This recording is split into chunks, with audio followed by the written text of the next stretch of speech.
コーネラ、アイラちゃん、皆さん、コンアイラ。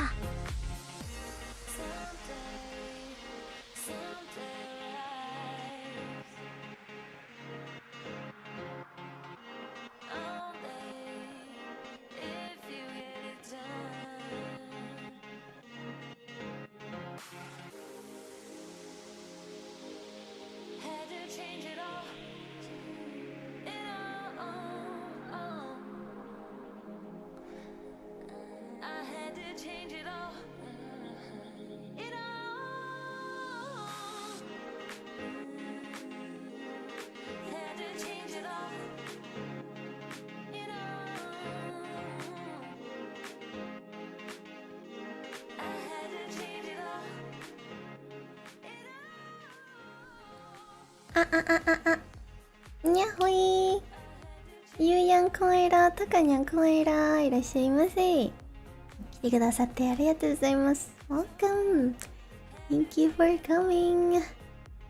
You're really fast. たかにゃん早いね。こんな時間なのに。もう何時 ?2 時半か。2時半なのに。恋空アイラもなんでこの時間から配信してるんだって思ってるかもしれないけど、寝れません。いつも通りなんですけど、いつものことなんですけど、寝れません。はい、ということで、よいしょ。今日は一日ね、ずっとエーペックスの訓練所で引きこもって修行してたんだけど、ちょっと一人ではいたくないなと思って、とりあえず配信をつけましたっていうあれなんだけど。I'm gonna call, but I'll be with you in a bit. Okay. Take your time. I'll be here for a bit. Probably. I don't know. よいしょ。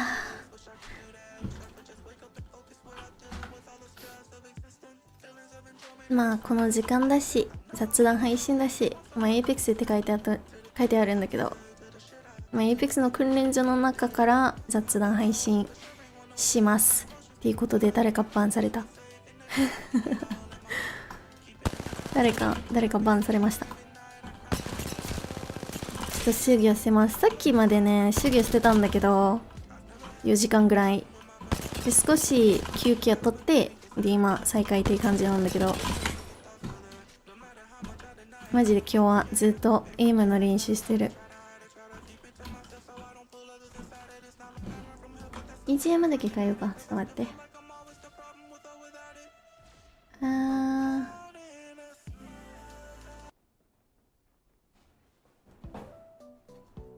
いしょ。これにした方がいいか。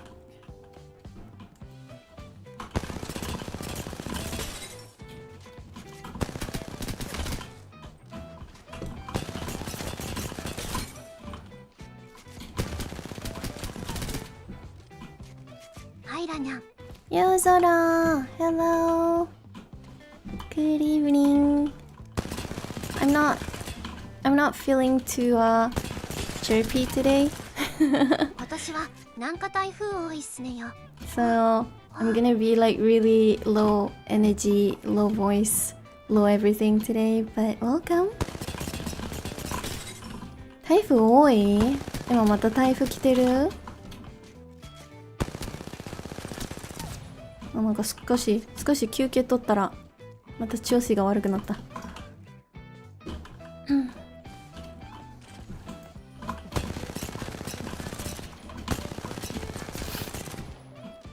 今日のやる予定はただただエイムだけ。それだけ。もう単純にそれだけ。今日めちゃくちゃ球打ちます。あと腰打ちも練習したいんだよね。シンプルに。最近腰打ちは下手になってるなと思って。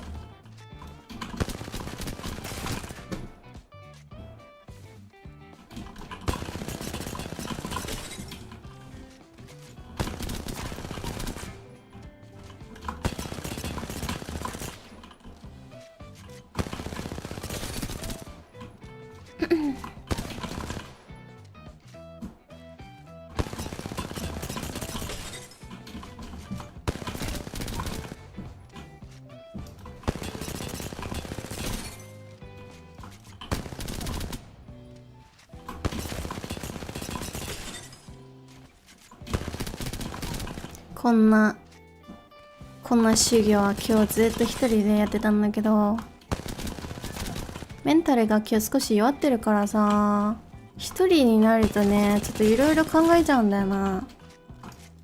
だからとりあえず誰かと喋りたいなと思って。でもまたさ、こんなにメンタルが弱ってる時は誰でもいいわけじゃないから難しいんだよな。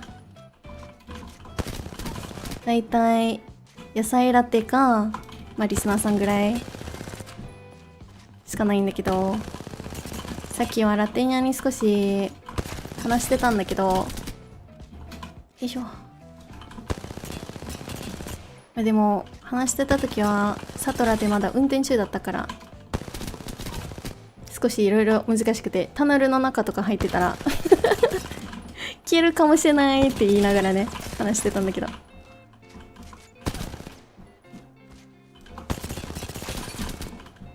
ね、野菜は今さっき配信してて、今他の人たちと遊んでるから邪魔はしたくないなと思って、3番目の選択は配信だなとは思った。とりあえず一人はなりたくないなと思ってた。VTuberはメンタル弱ってる時は一人になれてね、よくない。マジで沈む、そのまま。タカニャはなんでまだ寝てない？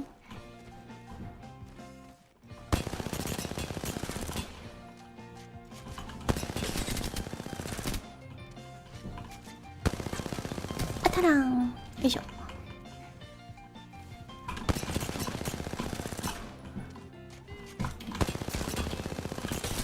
牛打ちは弱くて、最近インファイも弱くなってる気がするんだけど、これマジで練習しないとな。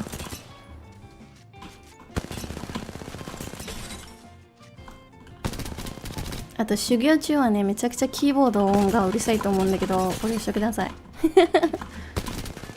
キャラコン必死にやってるから今。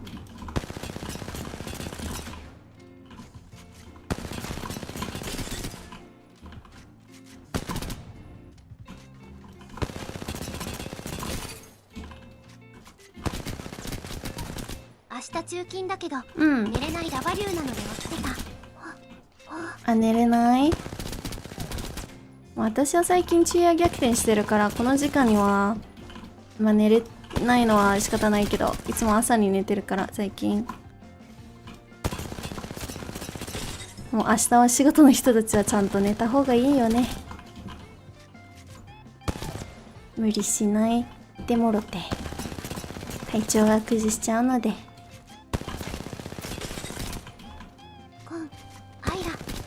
ポンズコイラー Hello Welcome Welcome I'm just 固定メッセージ、固定コメントにしよっか。 I should probably make it like a pinned comment, but I'm just training in the firing range. I'm not feeling like the best today, like not physically but mentally. So I'm just chilling in the firing range. I just didn't want to be alone tonight. That's why I put a stream on so that I can talk to you guys. ファイリング、レインジ、イカ略。でもスチ来たら挨拶だけでもやるようにしてますよ。ああ、それはね、本当に毎回気づいてるんだよ、私は。本当に感謝してる。必ずタカにはいつも挨拶してくれてるんだよね。ありがとう、いつも。助かってます。アフロにゃん、コエラ、いらっしゃいませ。挨拶来ました。挨拶ありがとう。いらっしゃい。What's wrong? Just like things haven't been going well when it comes to playing Apex. Like I'm frustrated at myself more than anything else. So it's just that. It's just me being like, you know, I feel like I'm in a slump. So that's it.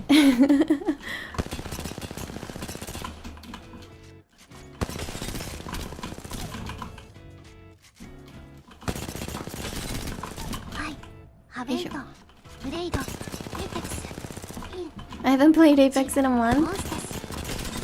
I've been playing Apex ranked a lot recently.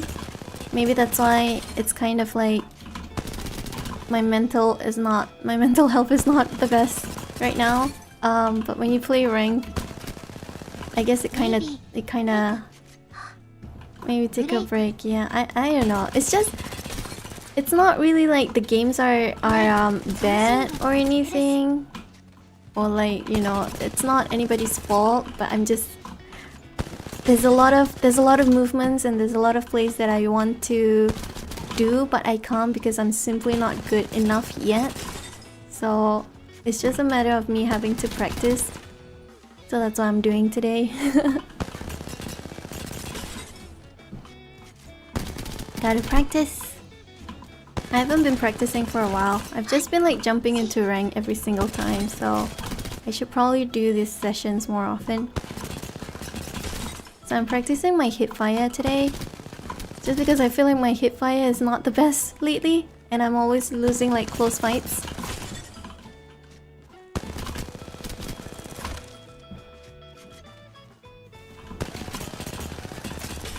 Twitter の方にも行ったんだけど、お野菜さん、寝ちゃっちゃか。お野菜にゃんはさっき、わかんない。寝ちゃったかな。さっきまでは配信してたんだけど、ちょっと私は今日メンタルが良くないから、一人にはいたくないなと思って、声かけようかなと思ってたんだけど、配信してたからちょっと、邪魔はしたくないなと思った。で、ラテニャンとは、会話したんだけど、でもラテニャンもまだ家に着いてないから、少しだけなんか、1時間ぐらいかな一緒に喋ってたんだけど。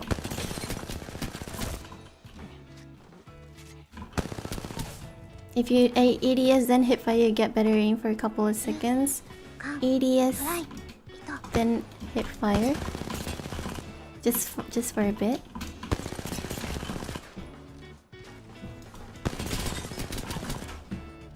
あ、おやさいにゃんじゃん。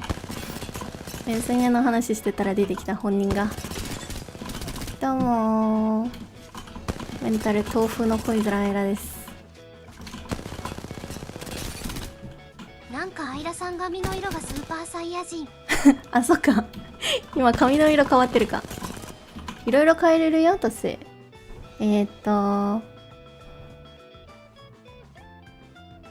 赤にもなれるし、青にもなれるし、緑にもなれるし、黒にもなれる。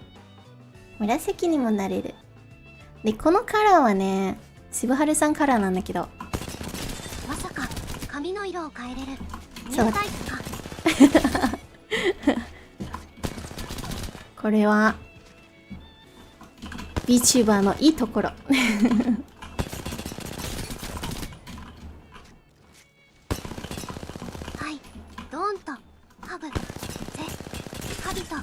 よいしょ。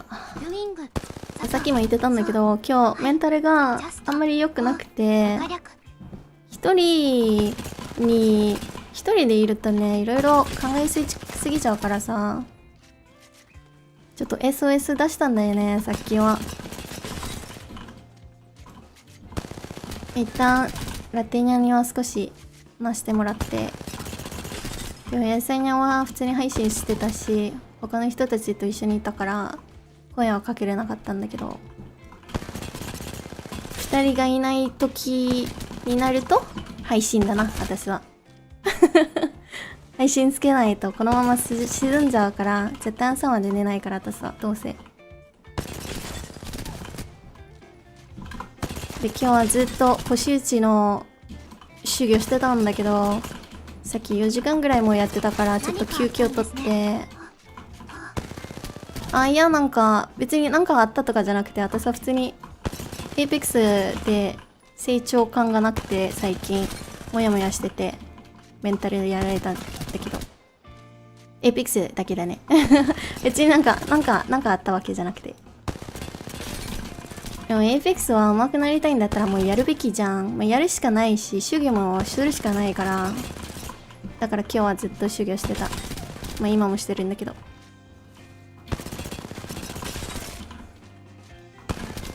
エイム力を上げないとなーってはなって。特に私はインファ弱いから、今日ずっとインファ勝てるように腰打ち練習してるんだけど。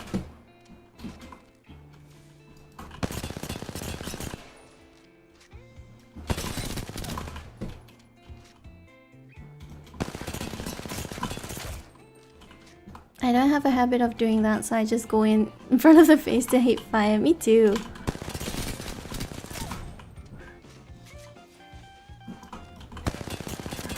上手くなりたい。立派な理由ですよ。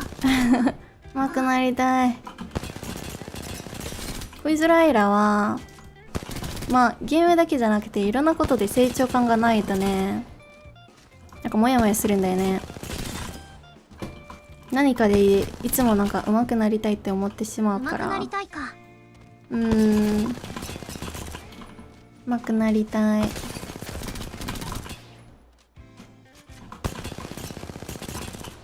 あと今日はね、気づいたんだけど、私さ、変な感じで今まで後ろ目をつけどういうこと？今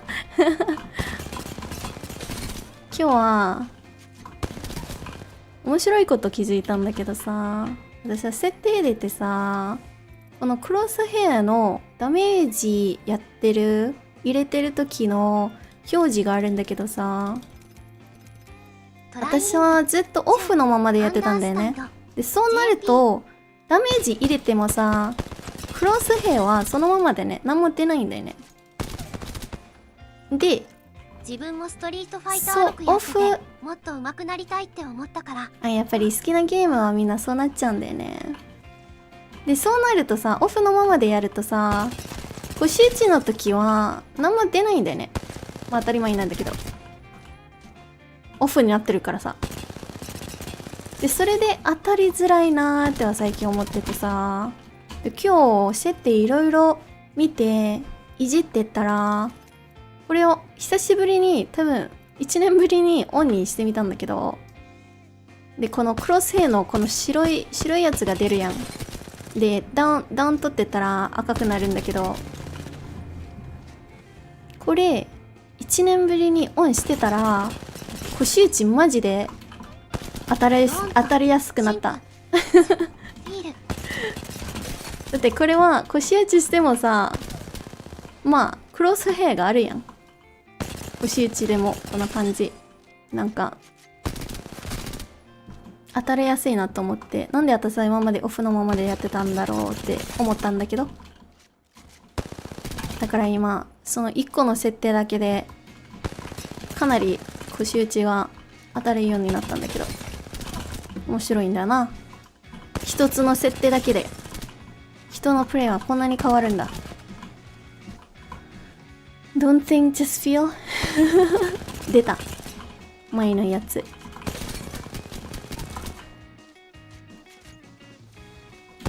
でも恋空アイラはたまにしかなんないんだけどさ、普段はニコニコしながらいつもエイペックスやってるんだけどさ、たまにだけなんか自分マジでダメだなとか、上手くならないとなって、人の足だけ引っ張っちゃうじゃんみたいな感じになって、でそうなると自分にはイライラするんだよね。でそうなるとまあ上手くなりたいやん。じゃあ練習するしかないじゃん。じゃあ修行しまくるんだよね、私はその後。基本今日みたいに何も疲れも感じずに、日本語合ってるか。いいですね。何も疲れもね感じないんだよ、私はこういうモードに入ると。今日だってもう5時間ぐらいやってるんだけど、これでも上手くなりたいっていう気持ちが強すぎて一日修行しちゃうんだよね。もう腕が痛いもん。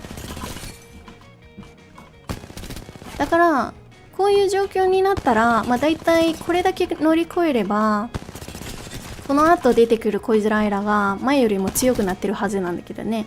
だからいいことなんだけど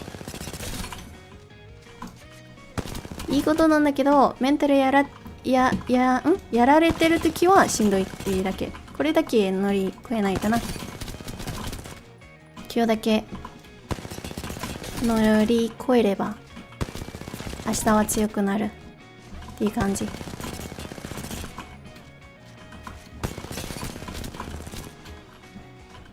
僕はネガティブになることないな。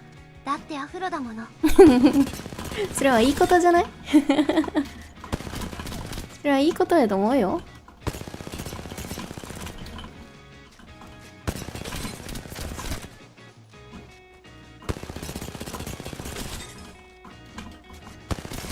今日ラテニャンともちょっと腕が痛い。今日ラテニャンとも話してなんかこの話してたら、いやそれめっちゃいいと思うよって言われて、俺はできないって言われた。俺はそこまでできないって言われて、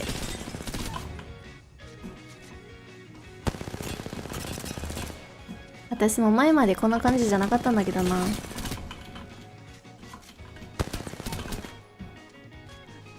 できませんな。まあできないの方が普通じゃない？ここまでなんかめっちゃガチガチで上手くなりたいって思うのはなかなかそういう人はいないと思うんだけど、カジュアルプレイヤーだとね。まあでも私は配信者としてエーペックスはメインコンテンツだしさ、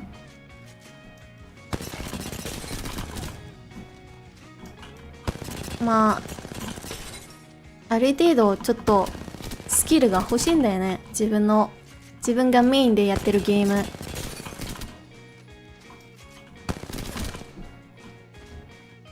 上手くなりたいか。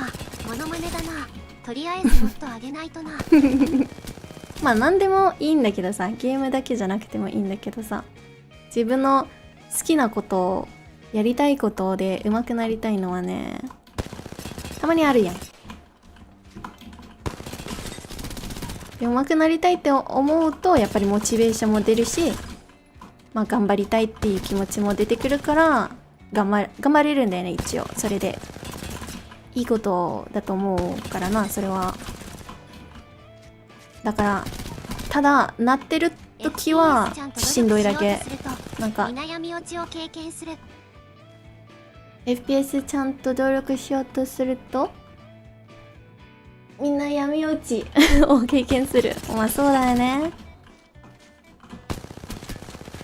まあ私はまだね、めちゃくちゃ上手い人たちほどそんなにガチガチにはなってないし、そこまで努力もしてないからさ、まだ多分大丈夫かな。まだマイルドの方なんだけど、でも多分ね、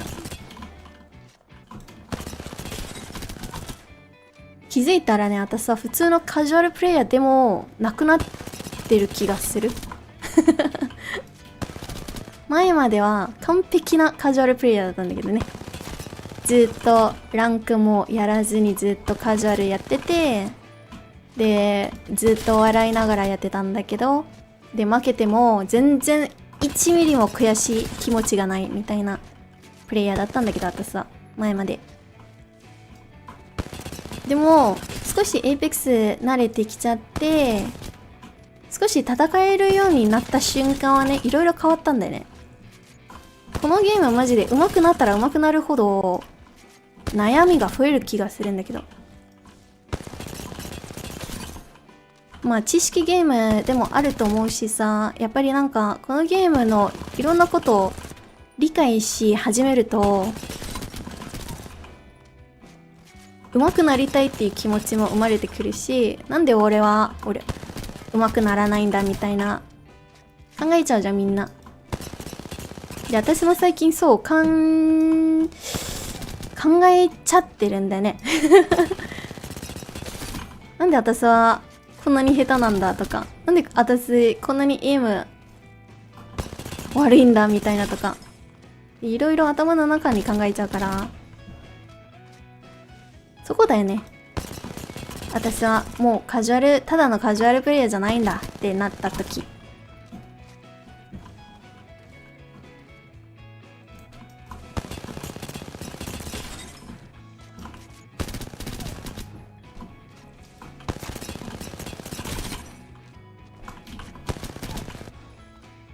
よいしょ。僕はどっちに分類されるんだろうな。どっちなんだろう。ガチかカジュアルか。多分私はまだギリカジュアルの方で、ギリカジュアルの方なんだけど、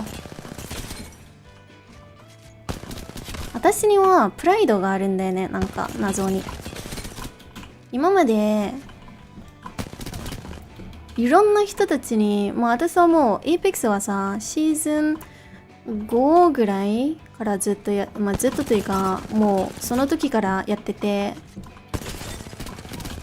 まあなんなら最初らへんはプレステだったんだけど、普通に下手だったんだよねその時で。マジで今いろんな人たちに舐められてたんだけどさ、まあアイラちゃん下手とか、俺の方がアイラちゃんより上手いとか、アイラちゃんの意見だったら絶対正しくないわみたいな、ずっとそう思われてたからさ、それをモチベにしてここまで来たんだけど、私はもう何も言われないほど上手くなりたいっていう気持ちが生まれてきちゃったから。なるほど。うん。でもその気持ちが大事だと思うよ。自分最強って思ったらそれ以上努力とかなく自家力。確かにな。なんか自分はこのままでいいって思ってたらもうそれは成長しないんだよね。もう終わっちゃうんだよねそれで。心に刺さる。心に刺さるいやでもみんなは最初の方はそうだよ。だって私たちはもう競技勢とかじゃないじゃん。別になんか仕事としてやってないし、このゲーム楽しくやりたいやん普通みんな。でも私はもうそれ超えちゃったんだよね。なんなら配信は一つの仕事だと思ってるし、私はそこの求められたいっていう気持ちもあるし、まあ私は女の子だから弱いやろって思われるの一番嫌だから、まあ、女の子でも強くなれるよっていう気持ちも気づいてたら生まれちゃったんだよね、どっかから。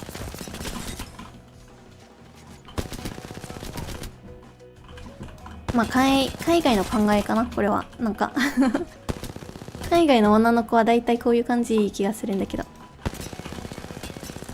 なんか同じ立場で思われたいんかな。で今までずっとなんか姫っぽされてたからさ、私さ。ゲームに男女関係ないからな。僕はモノマネできれば満足です。はい。まあそれはそれでいいんじゃない？ソリー。モノマネでもまあ頑張りたいっていうことがあったら、まあ、それはそれでいいんじゃない？かっこいいと思うよ。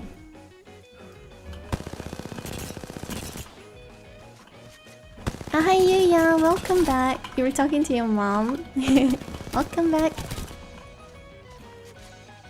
How are you? I am I'm not doing good, but it's not because like anything happened, but it's more because I'm feeling frustrated with my Apex plays recently, so I'm just practicing today.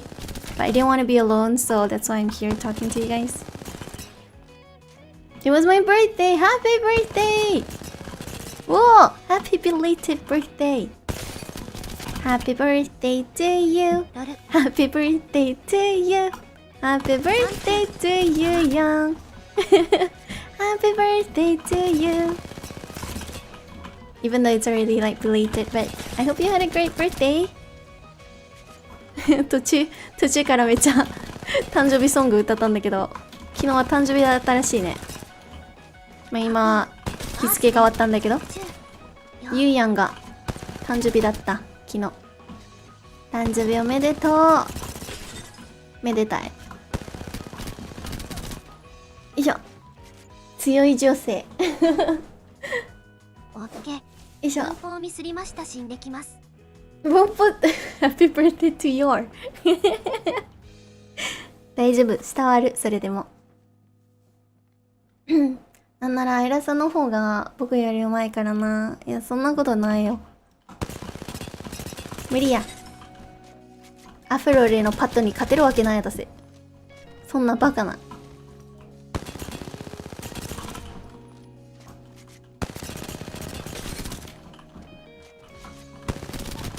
いしょ。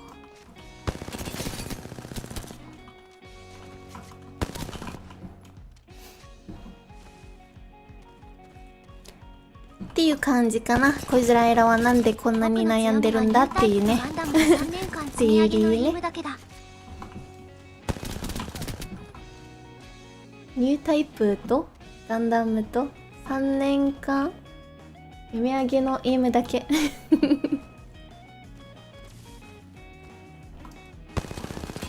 まあ悩まない方がいいよ。3区アフロThank you, Afro. He got really shy and embarrassed because he spelled you wrong. You practicing Now I'm practicing hip fire. Car is something that I always use during close fights, close range fights. So that's why I'm using the car right now. But I'm practicing the hip fire. 人生で一番悩んだことか。夜ご飯カレーを食べるかシチューを食べるか。幸せやんその人生。はい。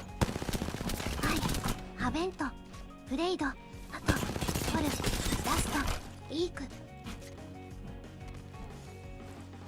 クロス兵表示オンにしてたらめっちゃ当たりやすいんだけど、今までなんか自分にナーフをかけたっていう感じだな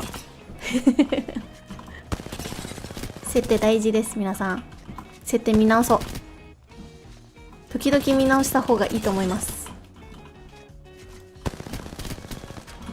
ずっと1年間もこういう感じ表示なしでやってたんだけど、確か最初にいろいろ設定してた時は、まあ、この表示はいらない、邪魔になるだけ、敵見えなくなるから消そうみたいな感じだったから、なんかプロの人たちがそう言ってた気がするからさ消したんだけど、でもこっちの方が当たりやすいなっては今思ってるんだけどな。なんだ自分はカレーよりもシチューが好きっすねおう、カレーも好きだけど。いや私もなんかスープ系好きだから、まあシチューの方が好きやな。鍋とかも好きだし。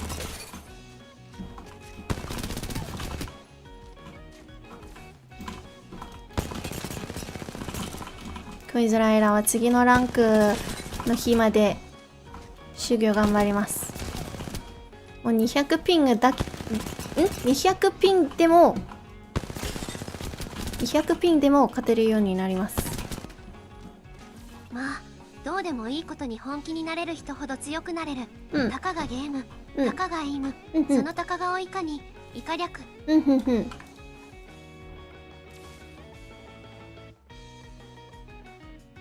僕は言え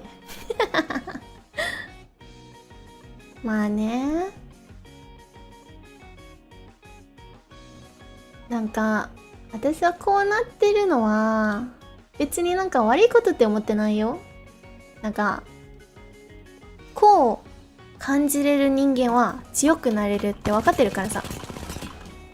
私も多分今まであんまり成長してなかった理由はその悔しさをあんまり感じてなかったさ。このままで十分じゃないってずっと思ってたから、なんか甘えたかな、そこは。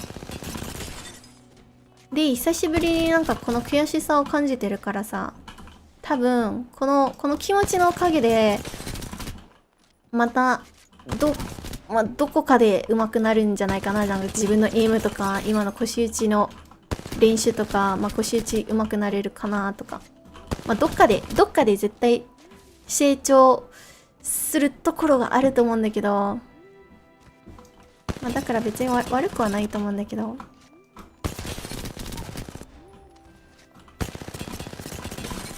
悔しさは感じられる時に感じた方がいいですね。ですね。努力は嘘をつかないって言葉は信じてます。そうだよな。あと最近もシンプルにそんなに修行してないからさ、サボってたから私さ、やっぱりそれは結果出るんだよね。私は修行してる時と修行してない時の差がマジであるからな。それはサボってた自分が悪い。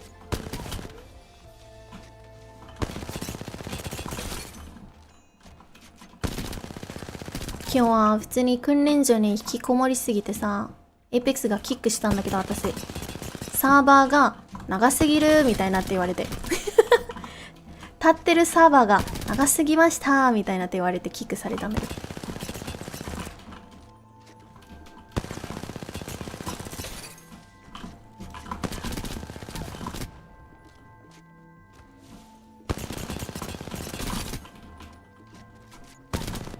好きだなやっぱり。大切なのは昔の自分より上手くなってることを認めたらよろしい。それは大事。なんかね、昔の自分よりも成長したって思うのは大事だね。だって普通の人だったらさ、他の人たちと比べちゃうんだよね。そこは良くないと思うんだけど、この人誰々よりも上手くなりたいんじゃなくて、昔の自分よりも上手くなりたいの方がなんかメンタル的に健康かな。そういう考え方の方が健康的やと思うから、自分を目標にして頑張るしかないんだよね。他の人たちを目標にするんじゃなくて、昔の自分より退化してる。代わりにモノマネを手に入れた。やったね。昔の自分よりもモノマネ、そういう感じだった。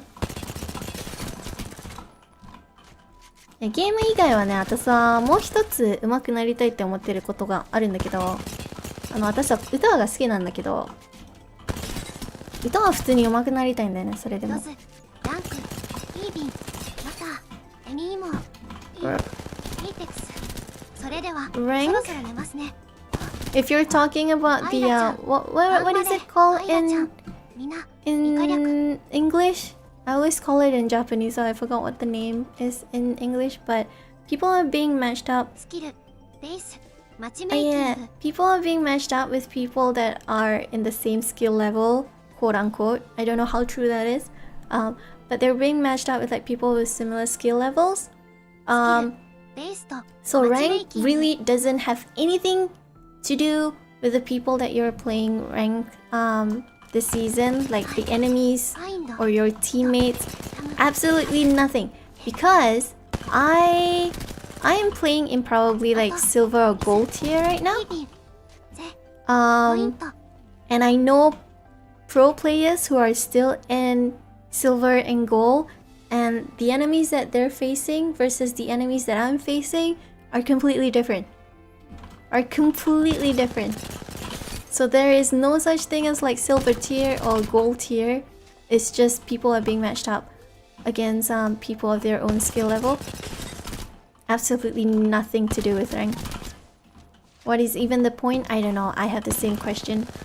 So that's why you see like pro players and really good players having such a hard time climbing ranks this season, while people who are of the lower level are up to like plat, diamond, masters even.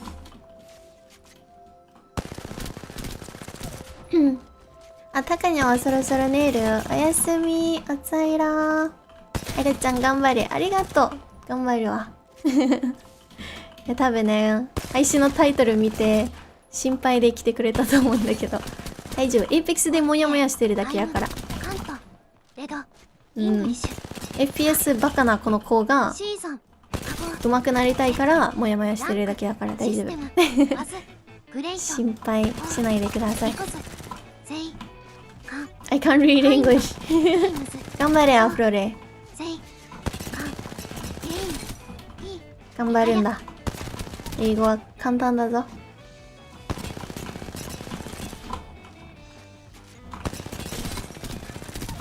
英語は漢字ないし、アルファベットだけ26だけ考えれば覚えれば何でも読めるし。2 seasons ago? Yeah. I mean like this season compared to last season is a lot better. But there's still a few places that I feel like they need to tweak.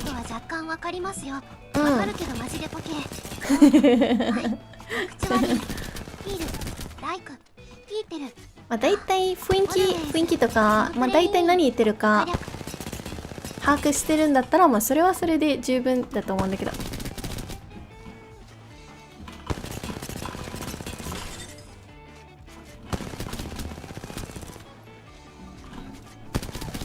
腰打ちの時はだいたい赤アーマーの人をカー SMG で2回リロードしても倒せなんだったら良くないって自分が思ってるんだな。だいたい私はカーを出す時はフルマックスヘルスで出さないんだけど、だいたい削った後に出すんだけど、もうこの修行は2回リロード、まあ1回か2マガで2マガは目標やな。まあ1マガできたらもっと理想なんだけど、むずいんだよな1マガは。They fix what is not broken. It's mostly lost in this season. I actually feel like people are always complaining about ranked. In the past when I didn't play ranked, I didn't have much of an opinion about rank, but because I've been playing rank a lot this season, it's just broken in some ways. I will give it to them though that this season is a lot better than last season, but it completely defeats the purpose of having like tiers in ranked, because a person of a lower skill can say that they're a master, while someone who is really really good can't even get past goal this season. So it's really unfair to them.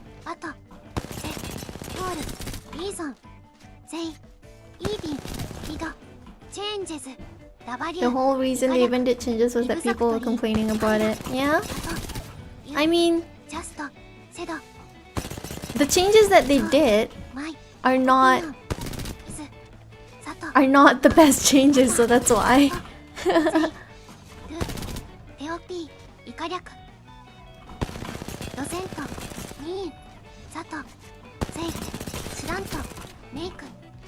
No matter what they do, people will always be complaining.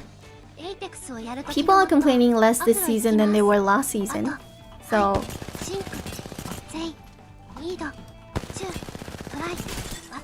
see, the thing is, last season was completely broken. Last season they made it so broken to the point where I don't think anybody was even happy about it.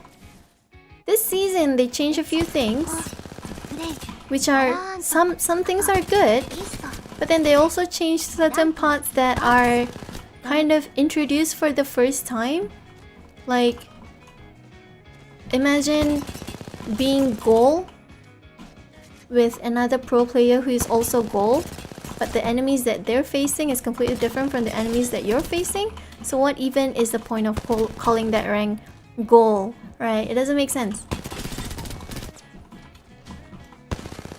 So that's a new problem that came up this season. It's not that people have been complaining about it all the time. They just started doing it this season, so people are complaining about it this season, which makes perfect sense because it's really unfair to people who have a higher skill, according to them. These people can't even get past goal because they're facing people who are actually preds and masters, you know?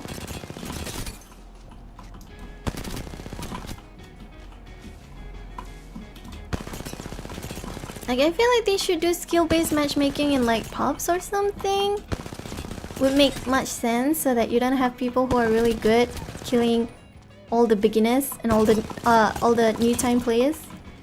But to do it in rank means that you just remove the entire point of calling it a silver tier or a gold tier, plat tier. There's no point because there is no such tier. You're just facing off with people of your own skills. こんばんは。恋空クッキーにゃん恋空いらっしゃいませ。来てくださってありがとうございます。エイペックスやるときのモットー、アフロ行きます。もっとなるほどなるほど。理解しようとしてるアフロレイが。まあ今エイペックスランクの話してるんだけど、一人が今シーズンのエイペックスランクは良くないねとか、でもう一人はまあなんかエイペックスは何をやってもみんなが文句言うんだねみたいな意見だから、で今私がまあ良くないシステムになってるから、まあそれはみんな文句言うんだよねっていう説明してた。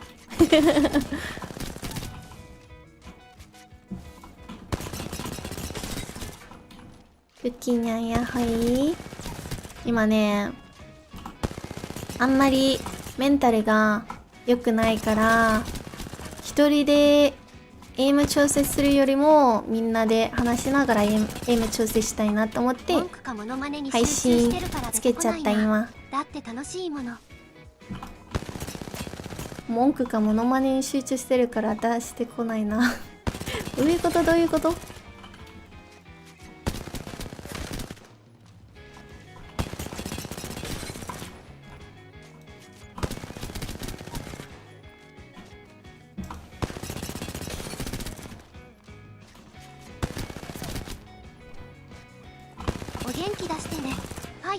ありがとう。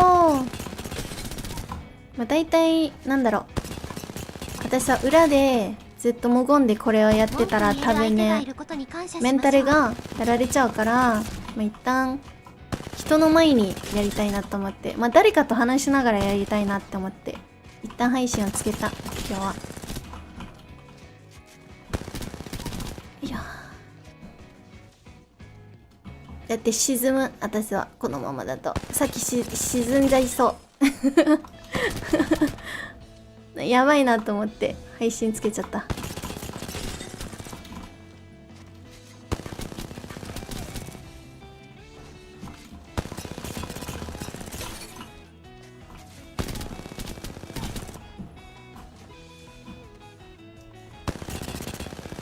よいしょ。沈むように溶けていくようにミュージカルノーツ。それ何だったっけ？どっちの曲だったっけ？あれか、何だったっけ名前。沈むように溶けてゆくようにってことって曲でしょ？何だったっけあれは。タイトルいつも忘れるんだな私。アフロにかける。アフロにかける。そういうタイトルじゃなかった気がするな。あれ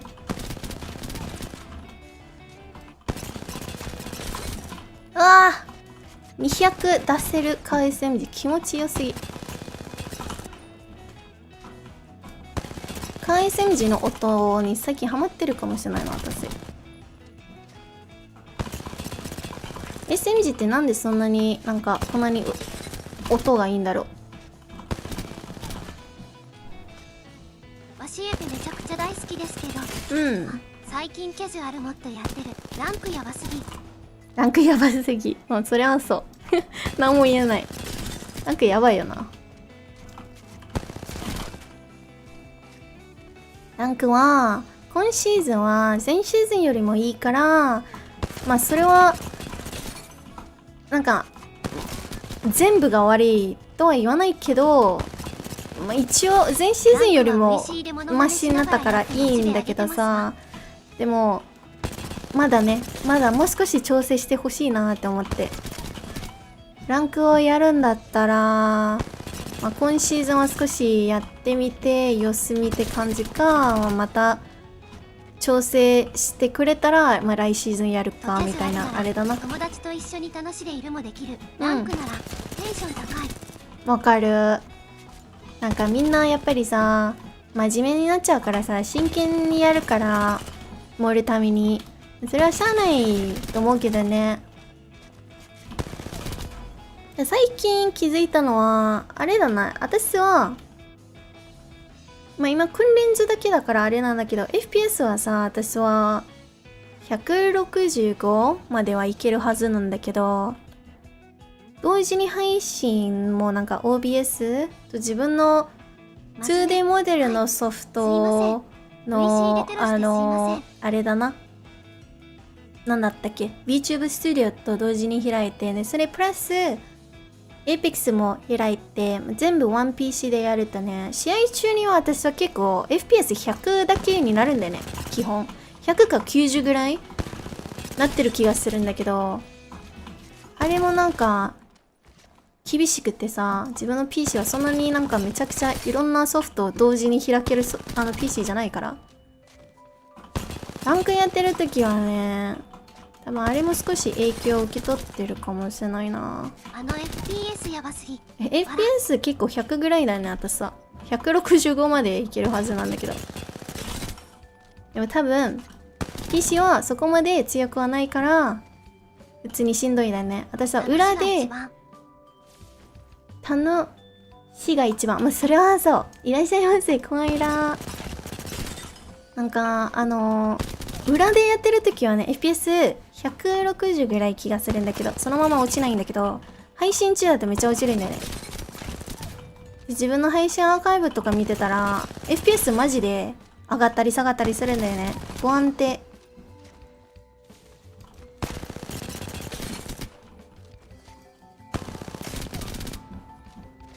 だからランクやってる時はたまにはなんか配信外でやってみたいなとは思ってるところもある。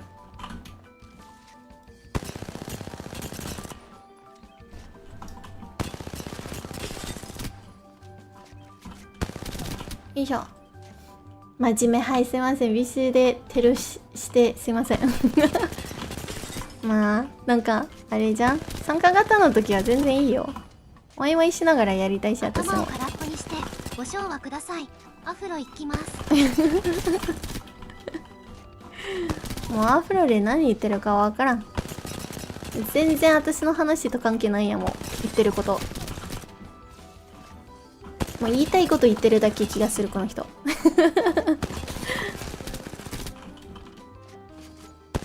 恋空アイラにゃん、こんばんは。高評価しました。あ、来た。レド、ヘイト、来た。レド、ヒーヤー、イカ略。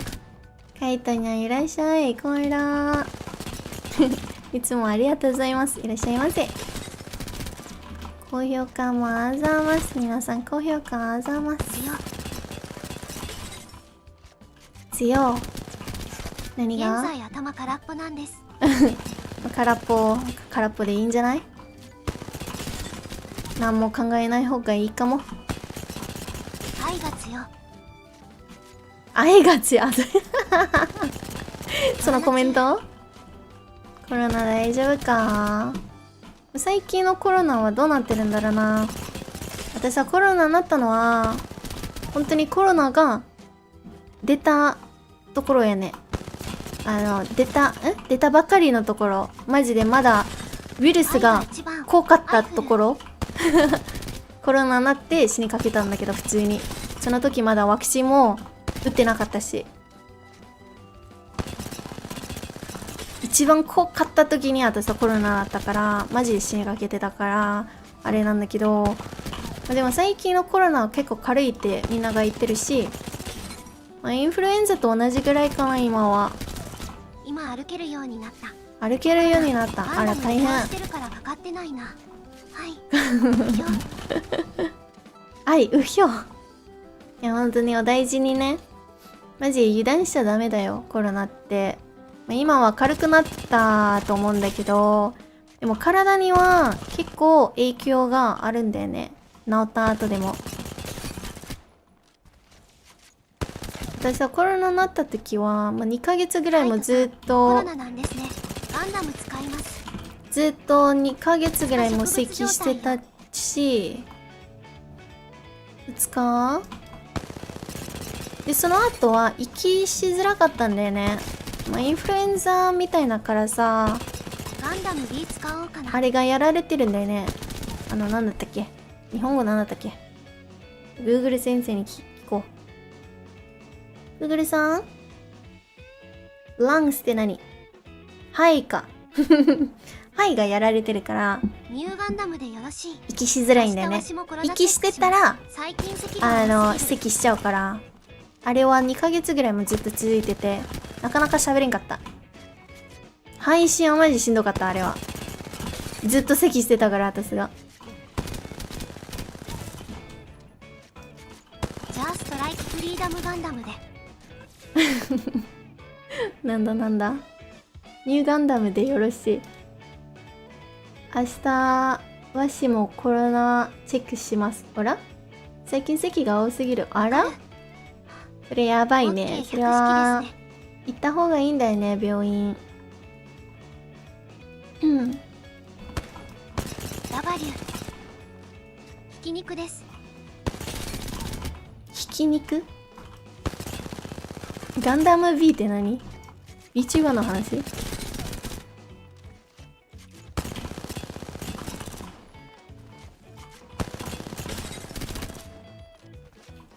明日 LGS みたいですけど。うん。いや明日 AGS だっけ？最近プロのあれを見てないな。イベントとか会議競技勢たち見てないな。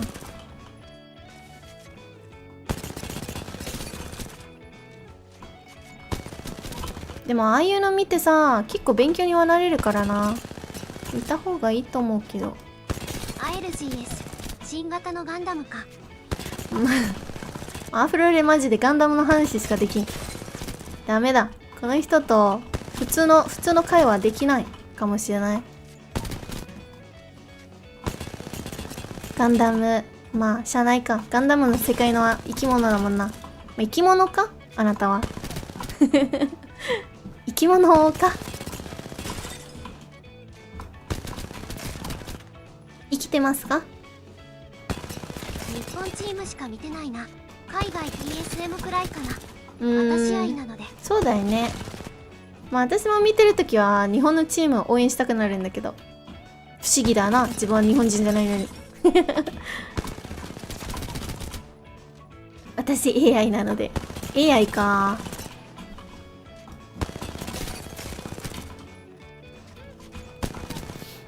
ああ。手首が。手首ってさ、まあ腕ずっとさ、マウスパッドでさ、カサカサしてるからさ、痛くなるんだよね。肌が。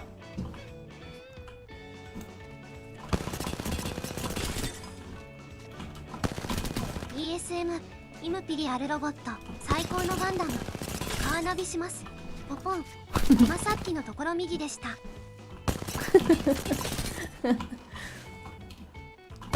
ガンダムや。ガンダムや。あー、ワンマが気持ちいい。なんで毎回ワンマができないんだったさ。ワンマができたら最強になれる。でも無理や。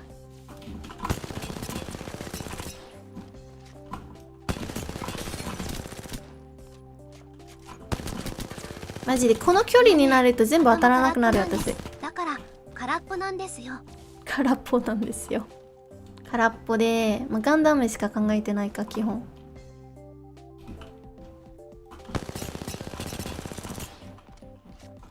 ワンタッピーとユキオとミヤケンリデル。ワンタッピーとユキオとミヤケリドル。てかワンタピさんは今日リツイートしたんだけど、マジで美味しそうな食べてたんだな。ガンダム以外のことも考えてますよ。レイズド、ほんとか？ビクトリー、ハンド、イカ略。じゃんけんしとるやん。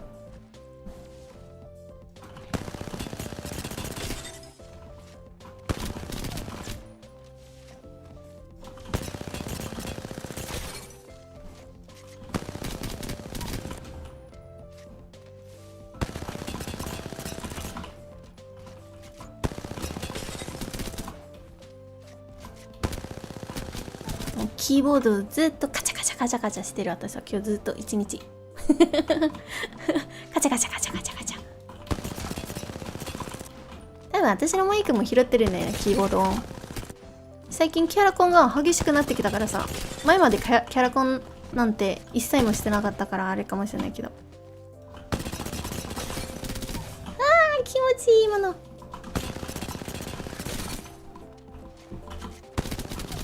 ワンタッピー、パドおもろかった。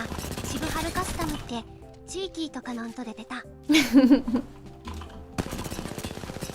渋春さんもさ、渋春カスタムとかも普通の配信でも最近リアタイで見てないからな。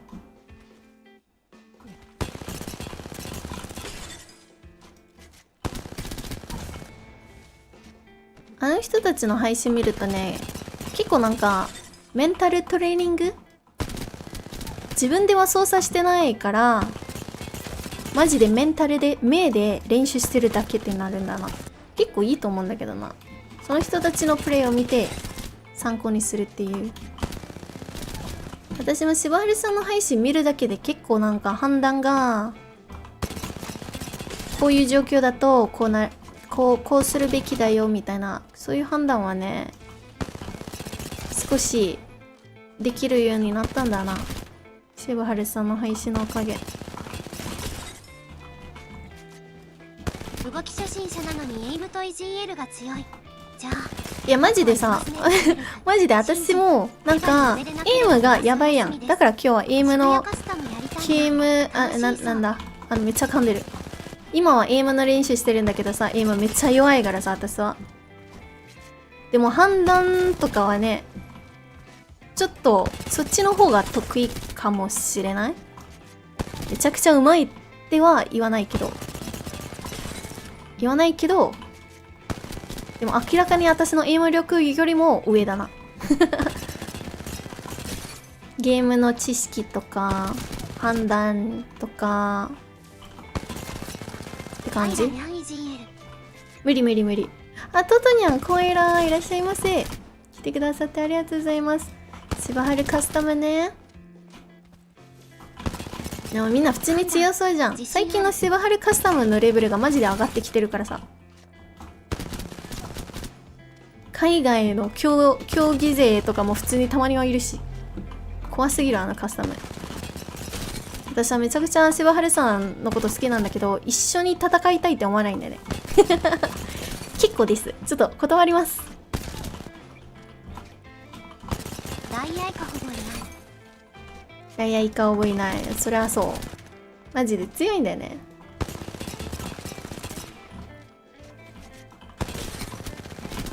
よいしょ。じゃあ僕は寝ます。お、寝るんだアフロレ今日は大人しくやな大人って言っちゃった。大人しくやな。あつあえらゆっくり寝るんだよ。プロとかプレイいるんよね。いやいる、普通になんかしばはるカスタムってでもすごいよな、あれは毎週やってるのすごいんだよね。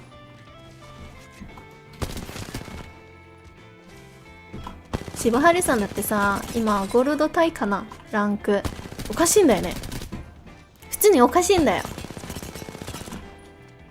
今までだったらさ、前までだったらこの人たちは今プレイかダイヤぐらいなんだけど、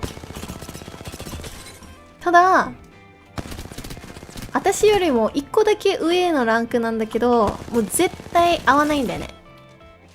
なぜかっていうと、今シーズンはナイブレッドでマッチングされるので合いません。終わっちゃった。システムがおかしいんだよね。わかる、マジおかしい。何々台はもうないんだよね。だから私はまあ渋春さんは今ゴールドだからちょっと出会っちゃうかもしれないみたいな、それは一切ないありません。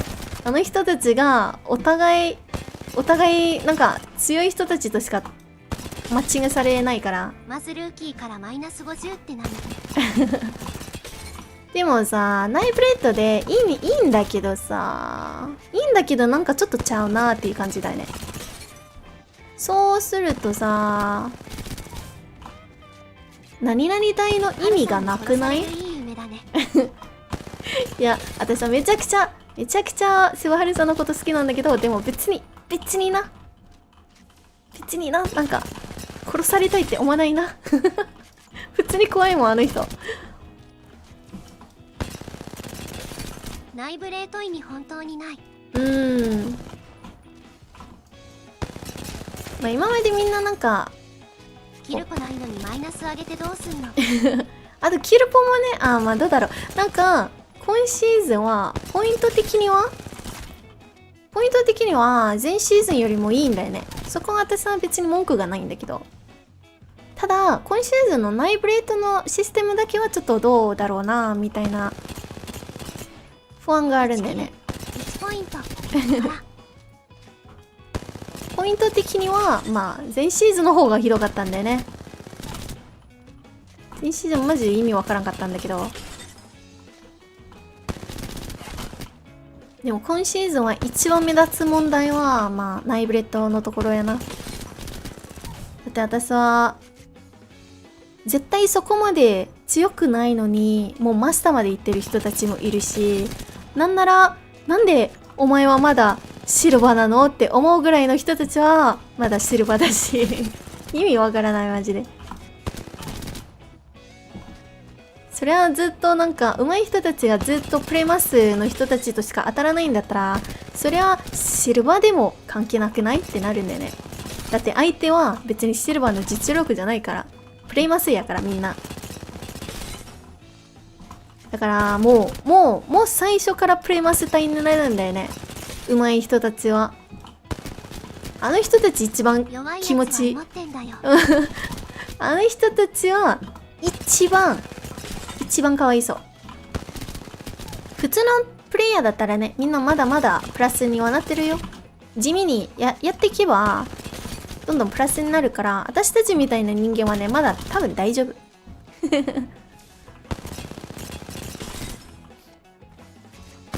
ただこのシステムはマジでプレマス隊の人たちとかまあダイヤぐらいでもわかんない。なんかまあプレマス隊の人たち一番きついかな。シルバーの時のはずなんだけど、それでももうプレマスの人たちが当たってるから上がりづらい。シルバーの人口一番のおかしいんだよな。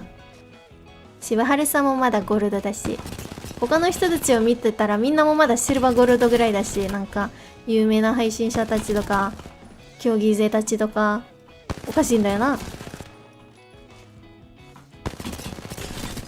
で、私の知り合いの中にこの人たちはそんなに上手くないよなって思えるぐらいの人たちはもう普通にダイヤマスターまで行ってるし、不思議だなこのシステムは。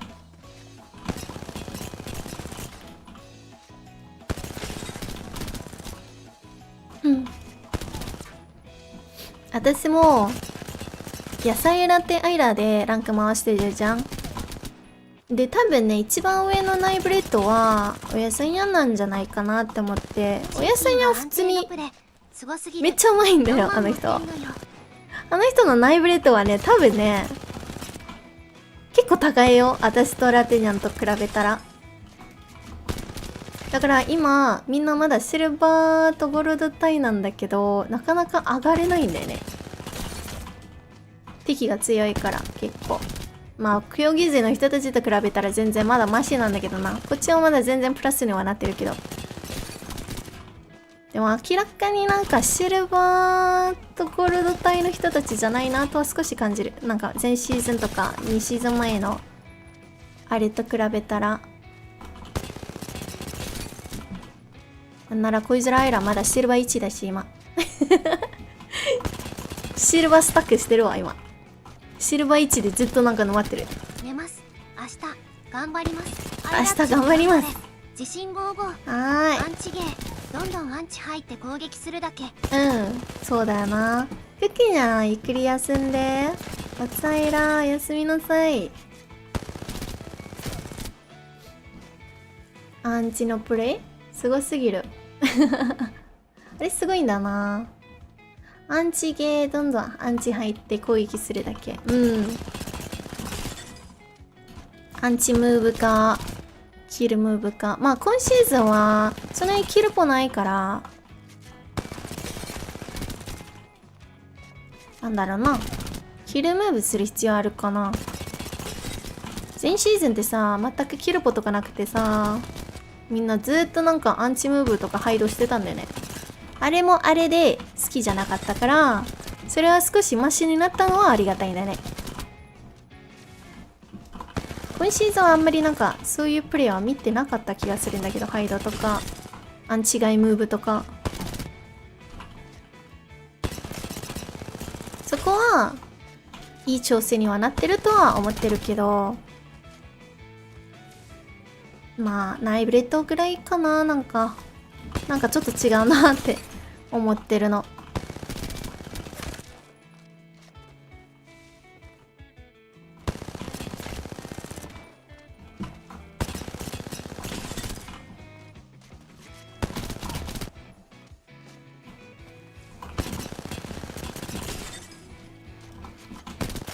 よいしょ。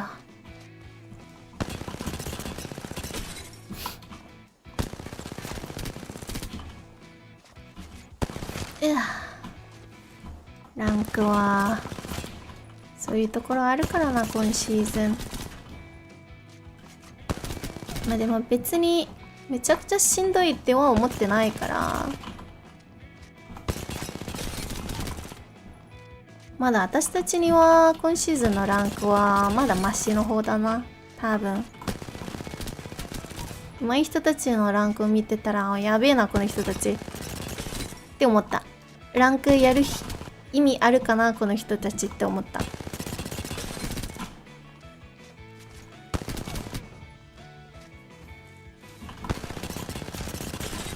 いや、指がちょっと待って腕と指が痛い今。よいしょ。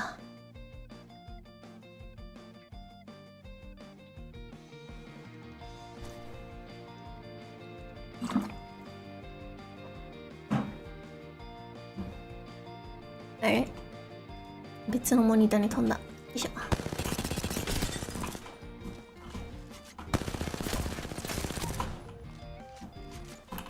恋空アイラはいつになったら上手くなれるんだ。いつだ。 PC 買って初めて WASD 操作でゲームしてるのはもう1年、それぞれ2年か2年ぐらい経つんだよね。12月だったから、まあそろそろ2年か。2年でこんな感じか。人生今までマジで PC ゲーやったことないし、普通に WASD の操作だけでもゼロから勉強したからな。2年前に。2年でこれか。遅いか成長遅いかな。2年でもっとこれよりも上手くなれると思うんだけど。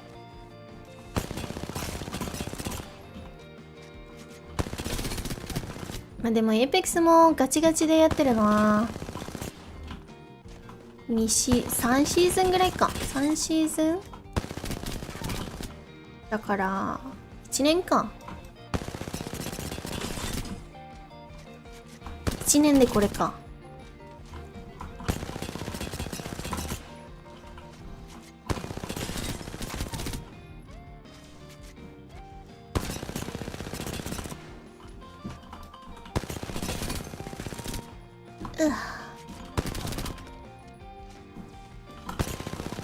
腕とかつりそう私。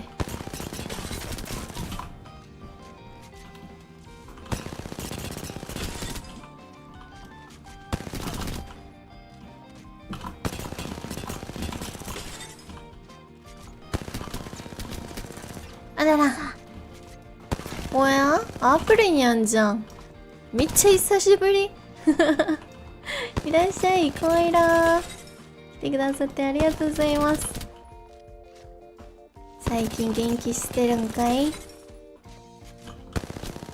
元気ないの？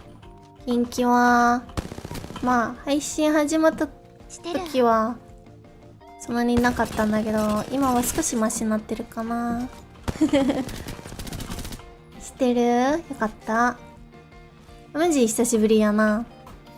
アプラニャも結構配信とかで頑張ってる気がするんだけど。まあね。なんか、あんまり元気ないよ。元気ないからこそ配信つけちゃったよ。私は一人でいたくないから。一人だと、いろいろ考えちゃうから、とにかくなんか、誰と一緒にいたいなと思って。配信とカスタム出てる。ね、なんかめっちゃカスタム出てるイメージがあるんだよな。前も言ってたんだけど、もうマジで毎週カスタム出てるぐらいめちゃくちゃ出てる気がする。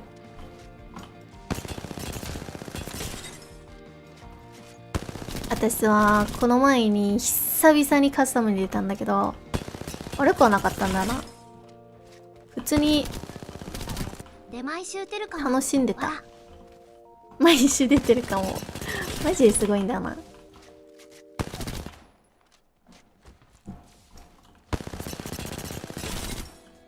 私さ、出るカスタムは割と選んでるんだよね。今月も5個ある。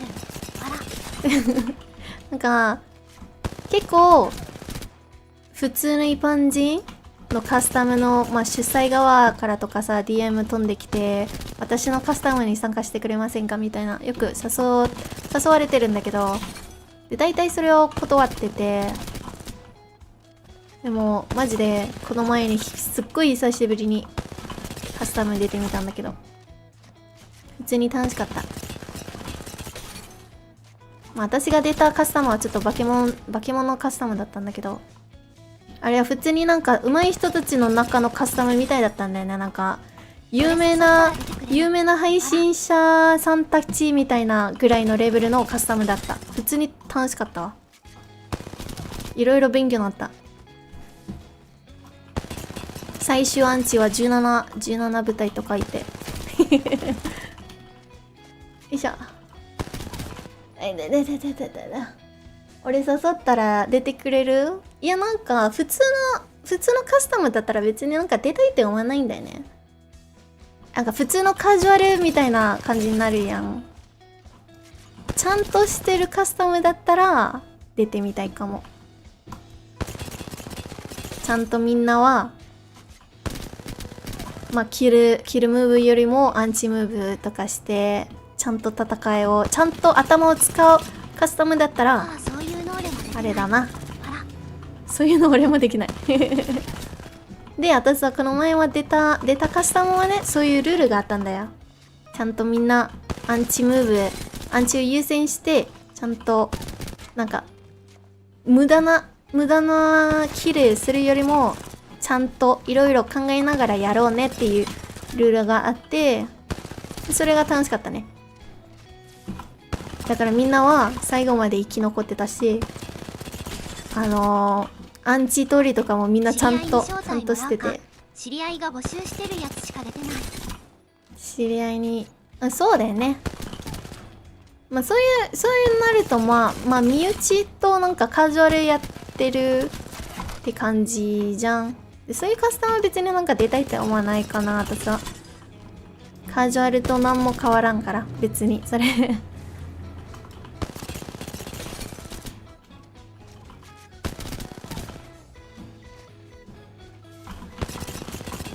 私が出てた人のカスタムはね、普通に元プロの人だったんだけど、元プロだった？違うか、元プロの人のカスタムに出たんだよね。まあカジュアル、完全にカジュアルではないけど、まあ、でもカスタム、例えばさ、シワハルカスタムとかそういうそこまでのレベルでやってみたいんだよね。そういうカスタムだったら私は出るかも。ちゃんとカスタム感があったら出たいかも。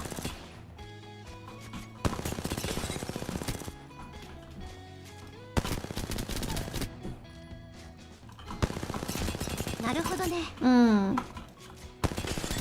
でもなんか普通に一般人のカスタムだったら、それプラスなんかそういうルールとかが別にないんだったら、まあ別にいいかなとは思う。あと大体私が誘われてるカスタムはね、土日だしな。なんか大体私は土日は配信しないから基本向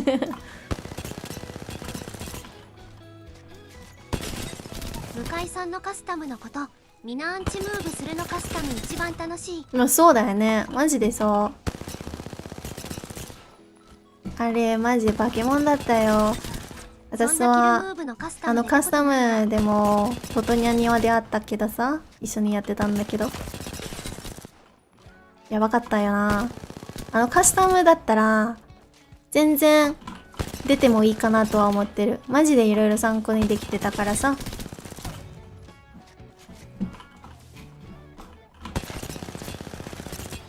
そんなキルムーブのカスタムで出たことない？普通のわかんない。普通の一般人だったらさ、みんななんかだいたい自由で動いてるやん。だからキルムーブしたい人たちがいたら普通にできるだろうし、それはダメって言ってるカスタマーは別にないと思うから。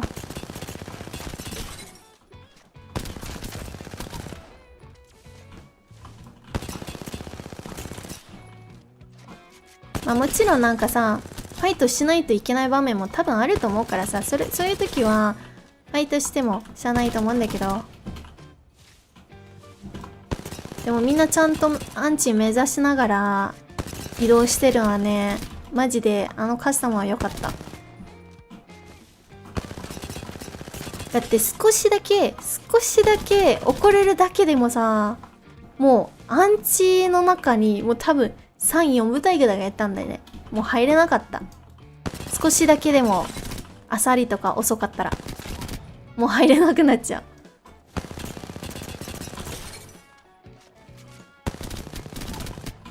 あのカスタムレベル高かったな。でも普通に楽しかったね、あれは。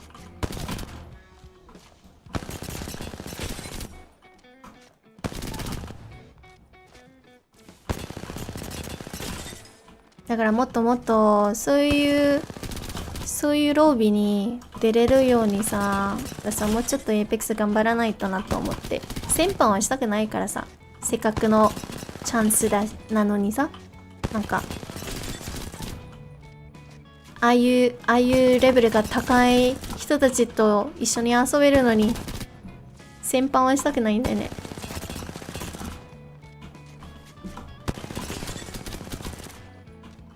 あの時一緒にやってて、一回褒められたんだけど、あれは多分ね、一生私のモチベになっちゃうと思うんだけど、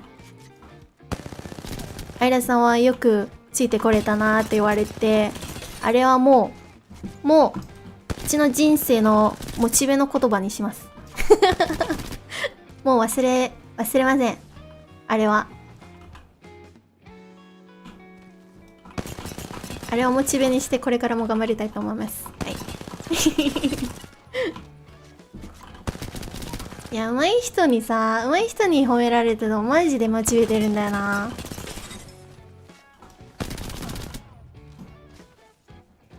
私性格はワンちゃんかもしれない求められたいっていう気持ちがすごいんだよね。求められたい、認められたい、どっちだっけ？認められたい？どっちだっけ？どっちもいけそうな感じはする。どっちだっけ日本語。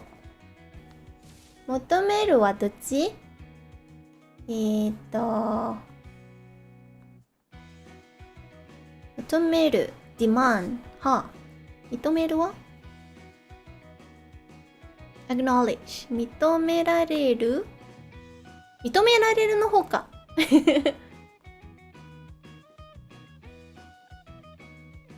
認められる、はい、そっちか。認められたい、はい。急に日本語の勉強になったんだけど。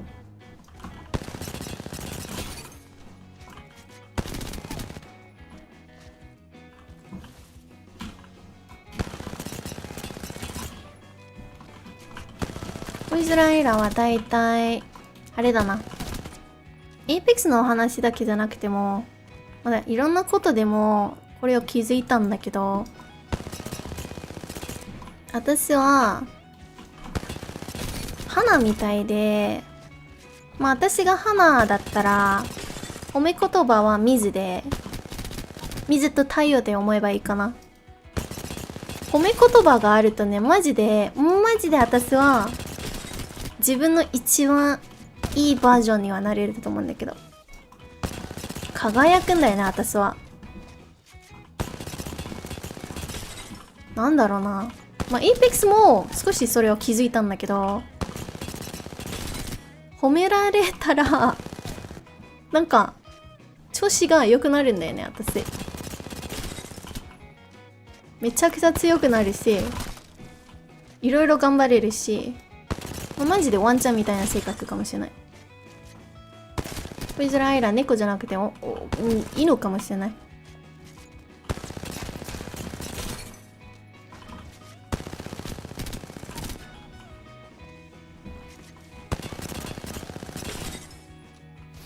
同じくなんかゲーム以外だったら、誰かと付き合ってる時とか、アイラちゃん綺麗、アイラちゃん綺麗ってめちゃくちゃ言われるとね、マジで綺麗になる。なんか外見的に。で、なんか、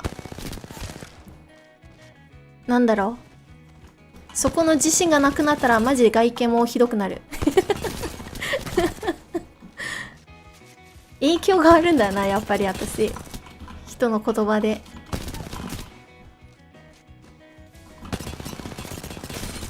多分、コイゾラアイラは、感じてる感情はそのまま顔に出ちゃうんだよね。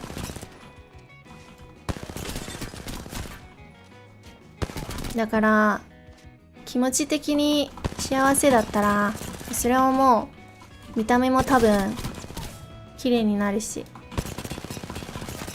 メンタルがボロボロだったら、見た目もボロボロになるし。で、エイペックスの場合は、めっちゃ気分がいいんだったら、めっちゃ調子も良くなるし、メンタルがボロボロだったら、調子もめっちゃ悪いし。っていうパターンだな。落ちる。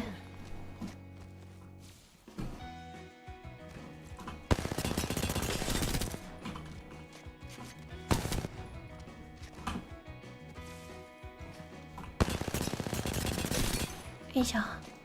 やばい、もう日本は4時になる。人がいなくなる。当たり前なんだけど。みんな眠かったら寝てね。コイゾラアイラは昨日6時か7時に寝たからな。多分しばらく起きると思うけど。寝落ちしてもええやで。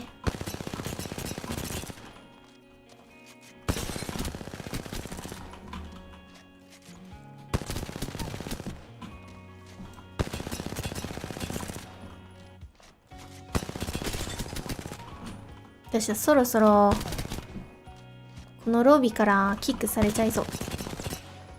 エラー落ちとかで。もうダメージのカウンターはもう13万になってるもん。やばすぎ。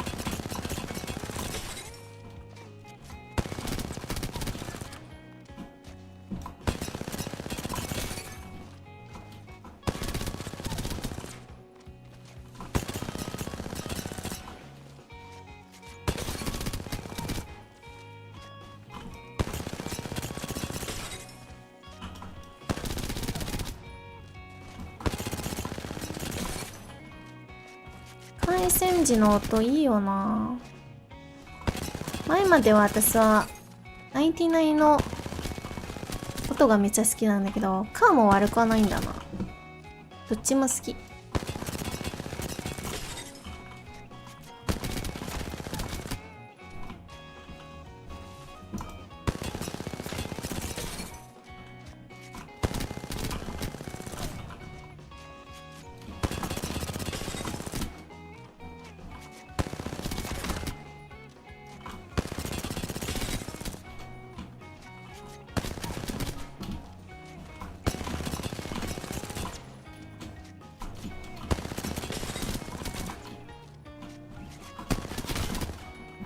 あ、痛い。指が痛いです。よいしょ。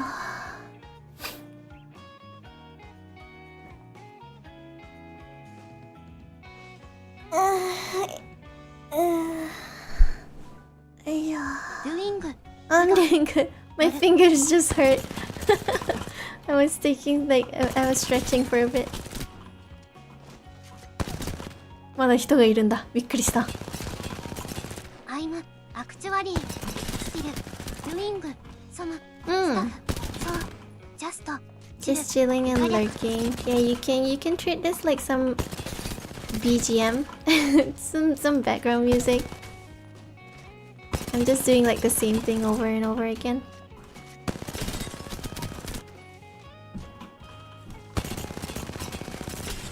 指が痛い。指がちぎれる。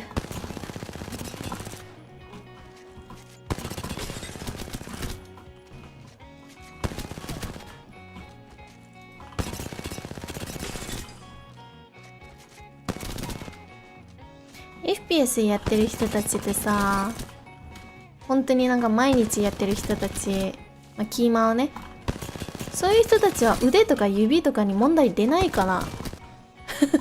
出そうなんだけど、なんか骨の問題とか普通に痛いもん、これやってたら長時間。出るよね。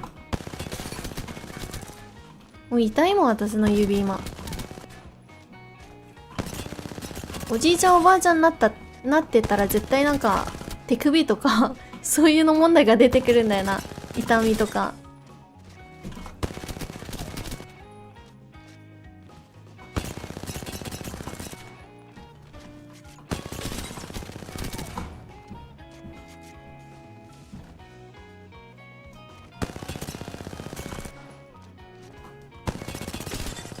でも1年か2年前の私ってさ、キーマウ操作初心者すぎて、なんかエーペックスのキー配置とかも全部いろいろぐちゃぐちゃにして変な感じでやってきてたんだけど、最近はマジで私はキーマウの操作が前と比べたらめっちゃ慣れてきたなっていう感じはある。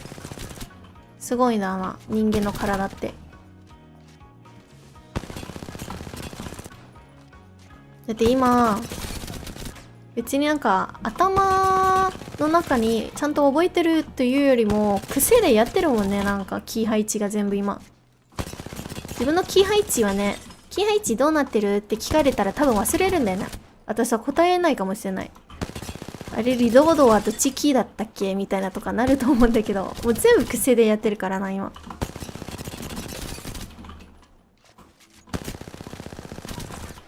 この旅長かったわ。初めてキーマウでゲームやって2年間ここまで来れた。長かったわマジで。最初の方は PC のグラフィックスが綺麗すぎて普通に画面用意してたしな。最初の方は1ヶ月か2ヶ月ぐらいちゃんとエーペックスできなかったよな。あとさ30分だけで画面用意してたから。長かったわこの旅マジで。諦めずに頑張ってきたからな。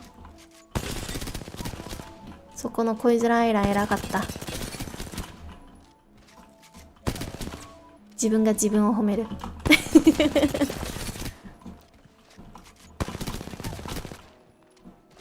諦めないことはやっぱり大事やな。最初はしんどいかもしれないけど。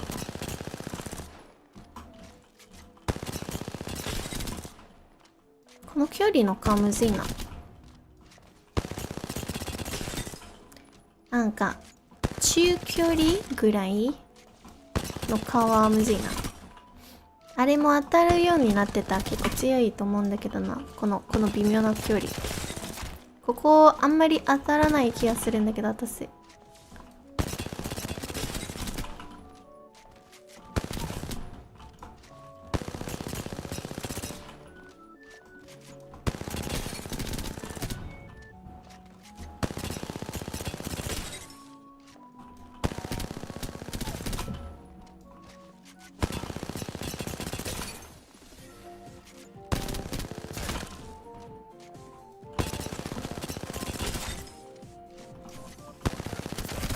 よいしょ。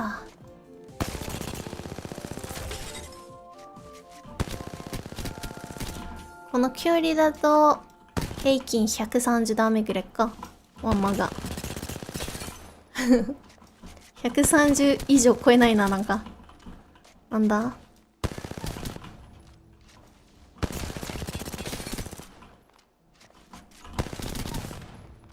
ワンマがしたい。でもキーマン勢にはマジワンマガは奇跡みたいになるんだよな。ワンマができたらマジでラッキーぐらいって感じ。どんだけ上手くなっても。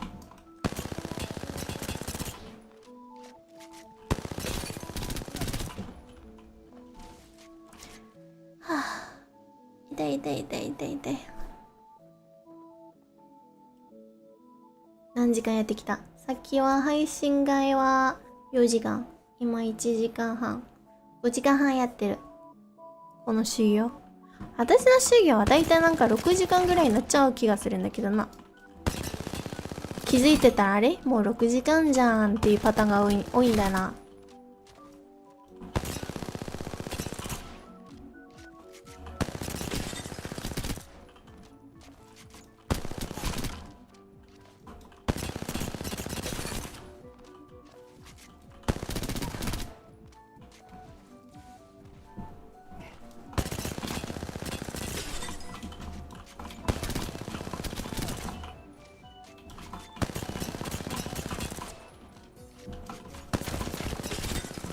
集中弱いよな私はほんまに。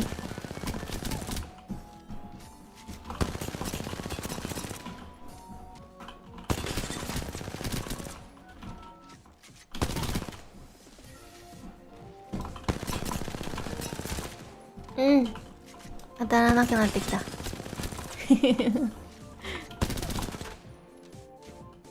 しばらく ADS の練習してたら腰打ち当たらなくなってきた。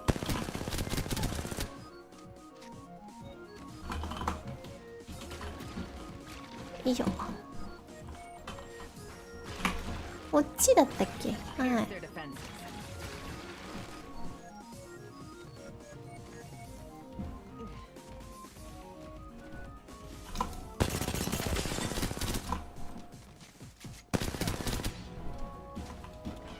いしょ。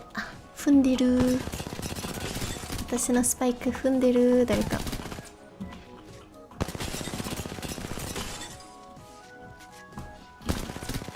誰かずっと踏んでる。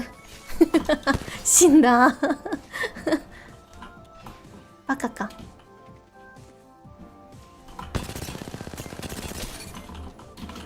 なんか飛んだ。最近カタリストも練習しようかなーって思ってきたんだけど、カタリストもうまく使えるかな。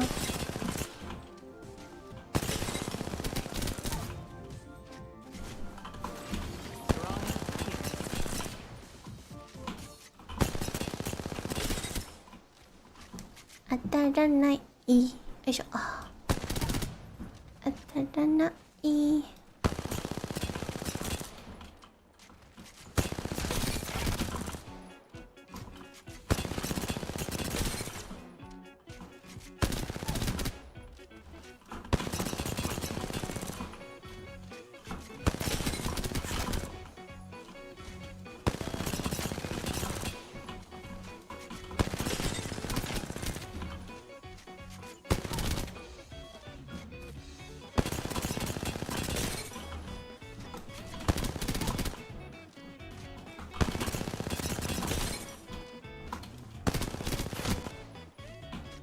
カタリスト強いね。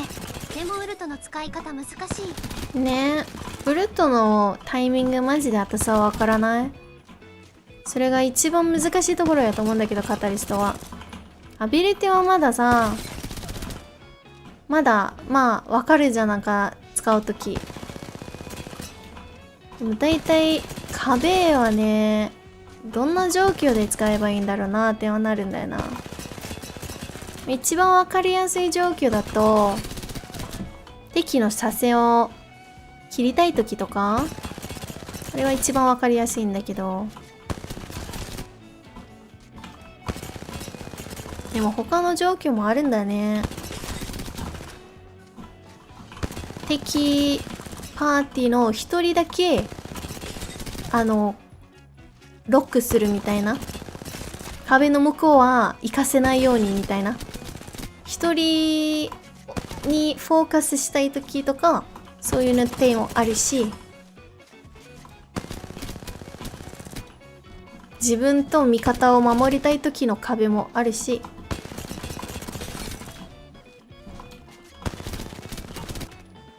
移動してる時は敵の車線を切りたい時もあるし、さっきも言ったんだけど、それ私も。よいしょ。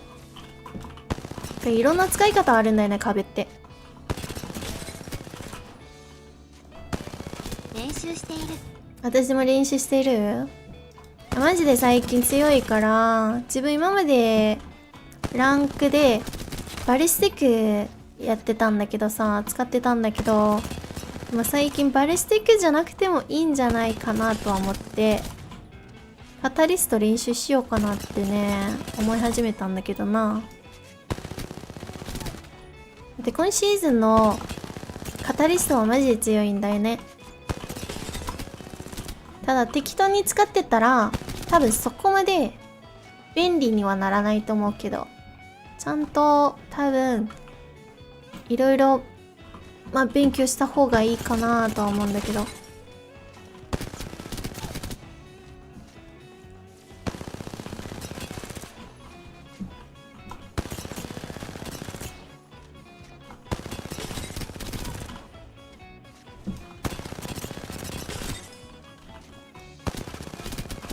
ずっと腰打ちの練習してるからさ、やっぱり画面の動きが激しいから画面酔いしそう。そろそろ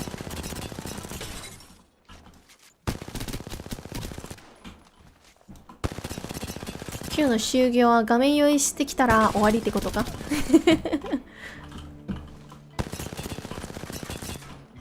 ょっと目が少しそういう症状感じてるの今。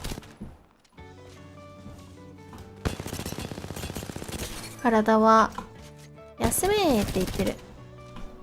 休みたくないっす。練習させて。よ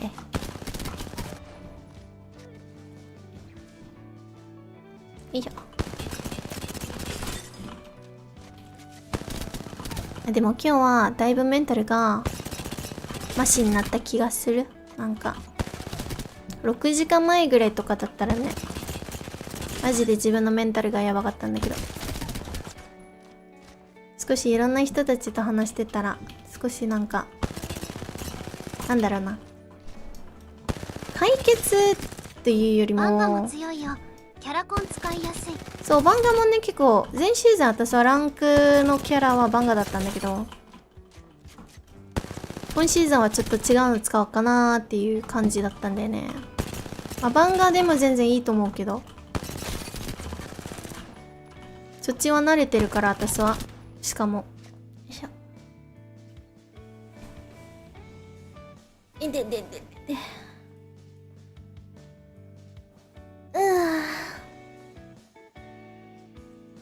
次のランク配信とかあったら、You're still hard at work. I'm still practicing.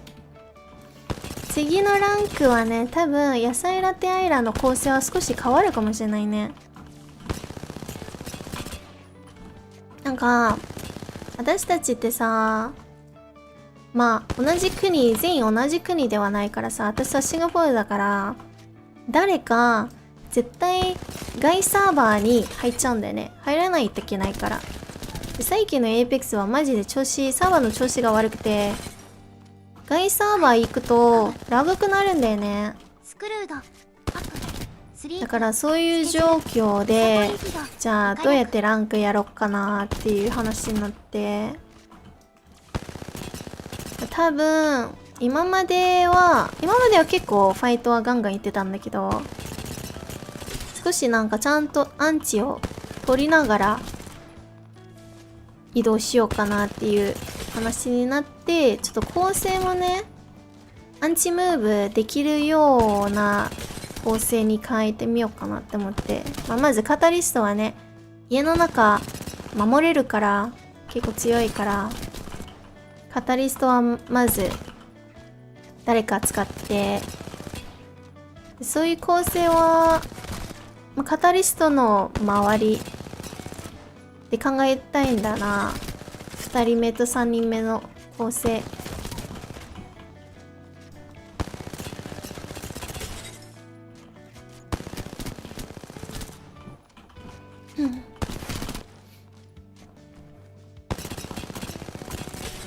I have a screwed up sleep schedule. Me too. I think I slept at like 6 or 7 a.m. last night. It's not even night anymore. Yesterday? This morning?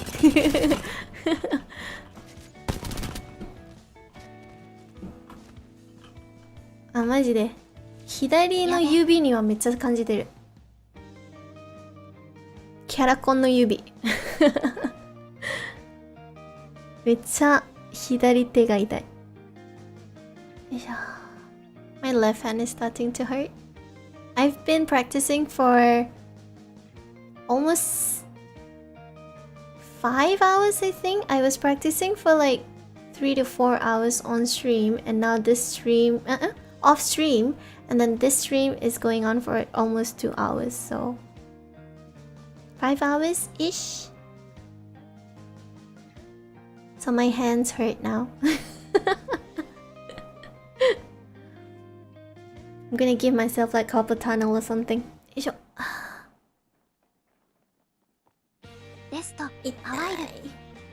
Rest a while. Give my fingers a bit of a stretch and a massage.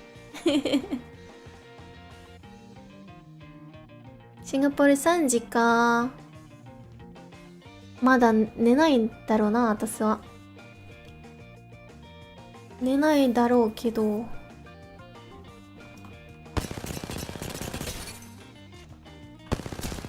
でも一人にはなりたくない。朝まで。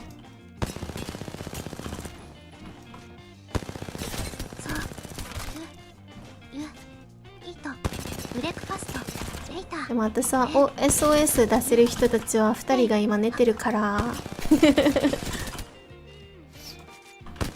配信つけるしかないんだな。Do you eat breakfast later when you stay out? Sometimes I eat and then I go to bed. Sometimes I just sleep like that, and then I'll eat when I wake up.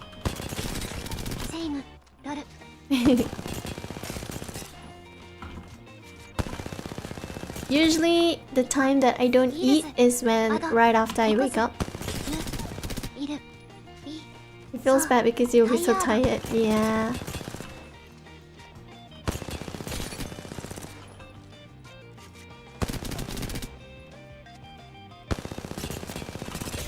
よいしょ。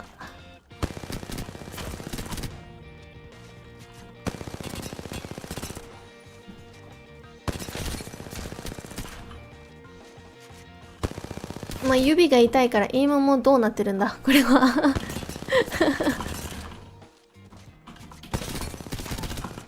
指痛い。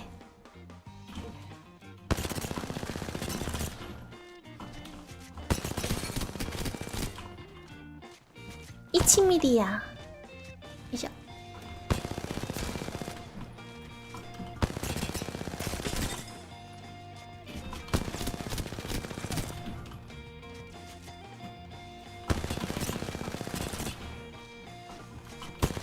My aim is starting to get really bad because my fingers hurt 痛みまで出てきてるんだったらやめるべきか、さすがに。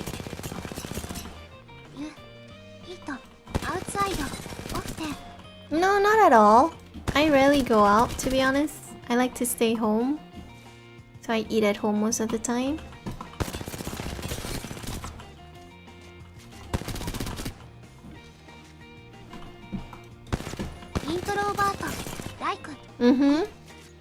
I am like a full-on introvert. Like, I can stay in my house for more than a month without stepping out at all and I'll be fine.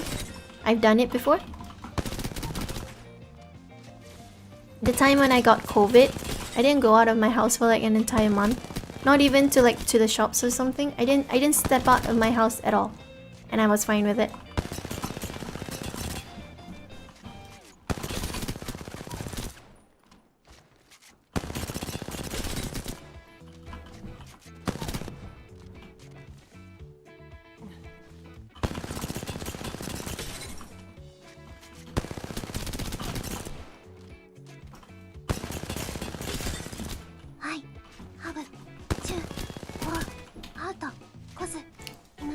You're buying the groceries? I buy even my groceries online. I buy my groceries online. I buy everything online, so I don't even have to step out anymore. ランクやりたいならワトソンとバンがおすすめです。お、ホライゾンとランパートも強い。あ、ワトソンマジ強いんだな。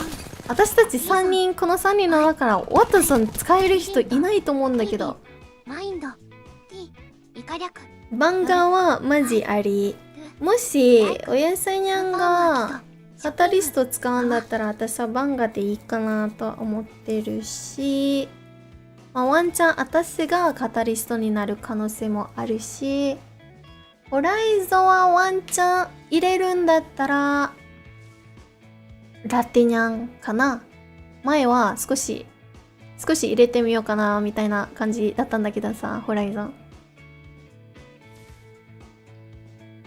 あと、ランパートも、そう、ランパートはね、ランパートも入れようかなと思って。昨日配信終わった後に3人で話して、構成を変えるんだったらどうするみたいな話で、私がカタリストで、おやさにゃんがパスで、まあ、移動のため、上に上がるため、と、ラテニャンはランパートで、っていう話だったんだよね、昨日は。まだその構成は試したことないんだけど、今日一緒にやってなかったから。でも、それはそういう話があったんだよね。まず。一旦その話があった。で、ホライゾンも昨日試してたんだよね、ランク中には。でも、ホライゾンの難しいところは、私はまだそんなにエイムが強くはないから、リフト乗ってもね、リフト乗りながら撃っても当たらないんだよな、私の弾。だからそこは少し問題になってるし。ワットソンはシンプルに誰も使えないっていう問題になると思うわ。私も使えないし、おやさんやラテニャも使えないと思う。ライト、アイム、イン、SG、OHHH。よいしょ。It's one reason why I didn't even mind the lockdowns that much during COVID. Yeah, like I was the only one in my family that was completely fine being like in lockdown, while my siblings are like, ugh, it's so boring, I want to go out. I do like supermarket shopping. I am too much of an introvert to the point where I prefer to just be like I just prefer everything to be computerized. I don't want to meet people. I don't even want to talk to like the people in the supermarket or something. I actually still wear the mask. I wear it too. I like that it covers my face. I realize it helps with chapped lips. I also realize I don't fall sick as often. I feel like we're having two convos. You were talking to the Japanese chat. I was talking to Wanzu. I know. Usually, when I talk in Japanese and when I talk in English, they're two completely different conversations, so... I still wear masks when I go out too, just because I like it. I don't know. I probably have some sort of like anxiety or something, but it just makes me feel so much at ease when I'm covering my face and I know people are not looking at me. Probably have a bit of an anxiety, but I'm not really too sure. Like if I were to compare it to people who have like really bad anxiety problems, I'm still okay. I can still go out and stuff. Like I won't feel too stressed out or anything, but I probably have a little bit of it, to be honest. A tiny bit. That's why I prefer to stay at home. I like it when people are not looking at me. I prefer to just blend into the background. Yeah.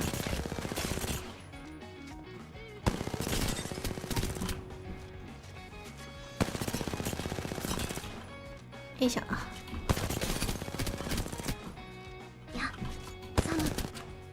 Yeah, same.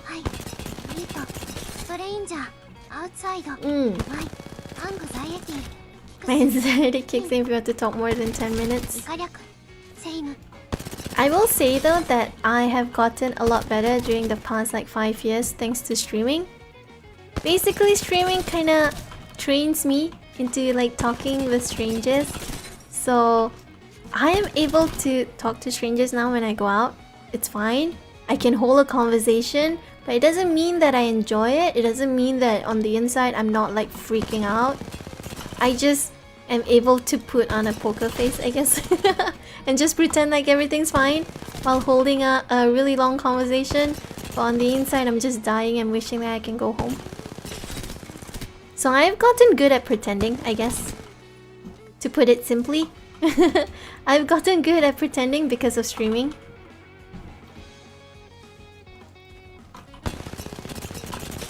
So in a way, I'm kind of thankful that I started streaming because it kind of helped with my introverted self.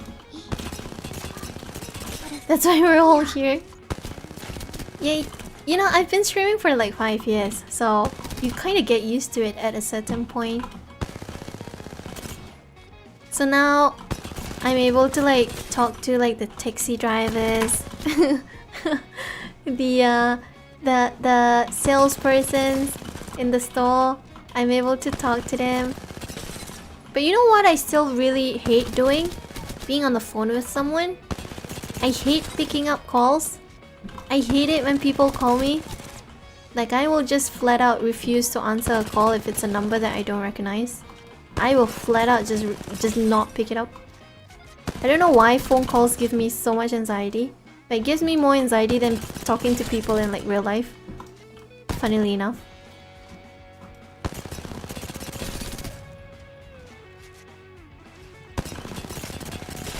このボット何やってるんだ？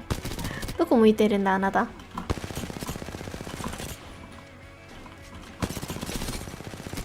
今のボットはあれだな。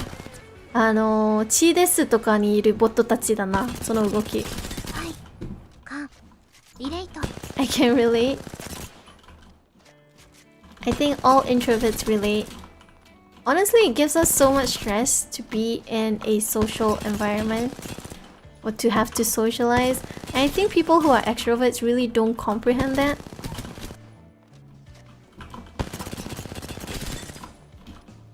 I have absolutely like zero desire to go out, to be honest.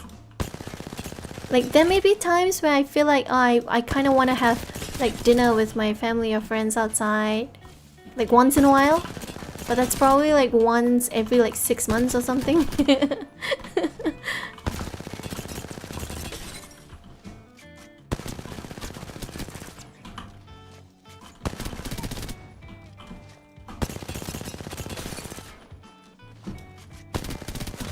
I think the biggest difference between introverts and extroverts is that introverts know how to entertain themselves.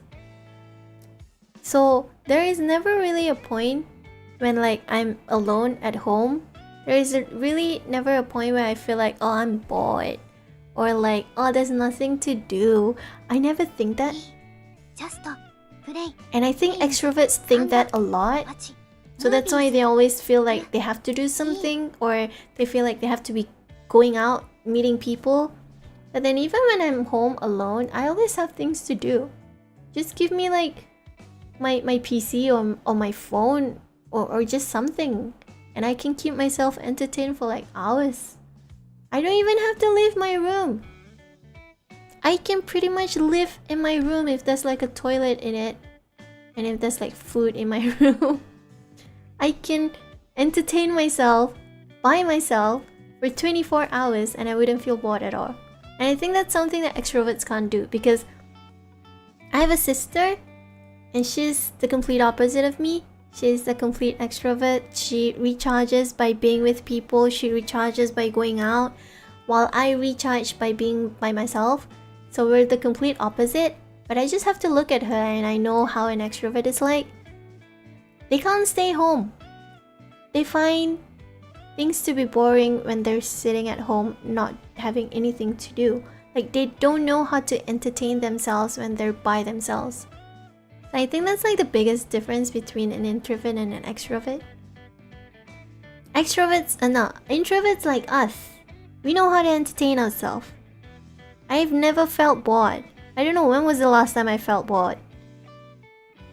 I always am doing something, even though I'm not going out of my house.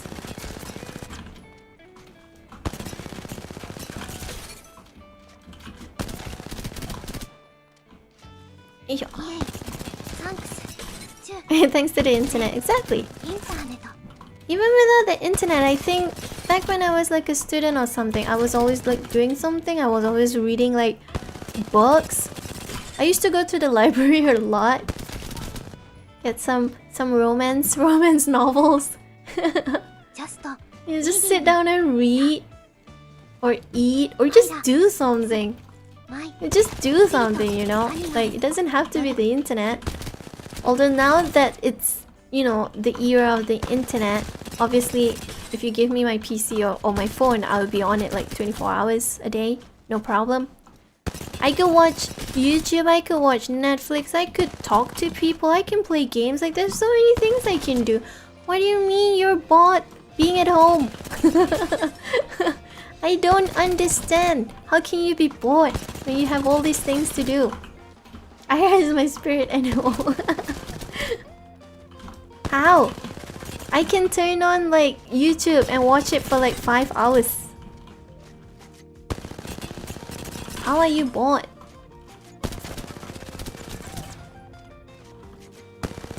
I can play games and then I realize it's already like 6 hours.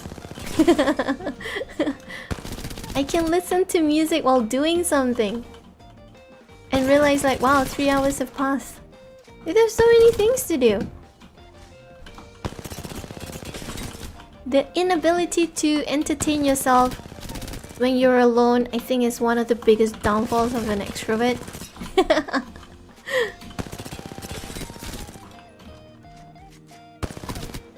They can't entertain themselves. That's why they can't stay home. That's why they have to go out to have fun, while we can have fun in the comfort of our own home.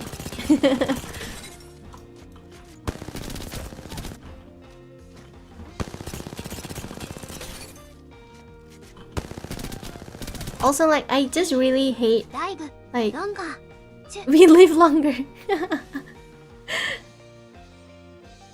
I hate, like, sweating. I hate hot weather. So staying in Singapore means that once you step out of your house, it's like hell out there every single day. So that's probably another big reason why I don't like to go out. Like, the second you step out of your house, everything melts.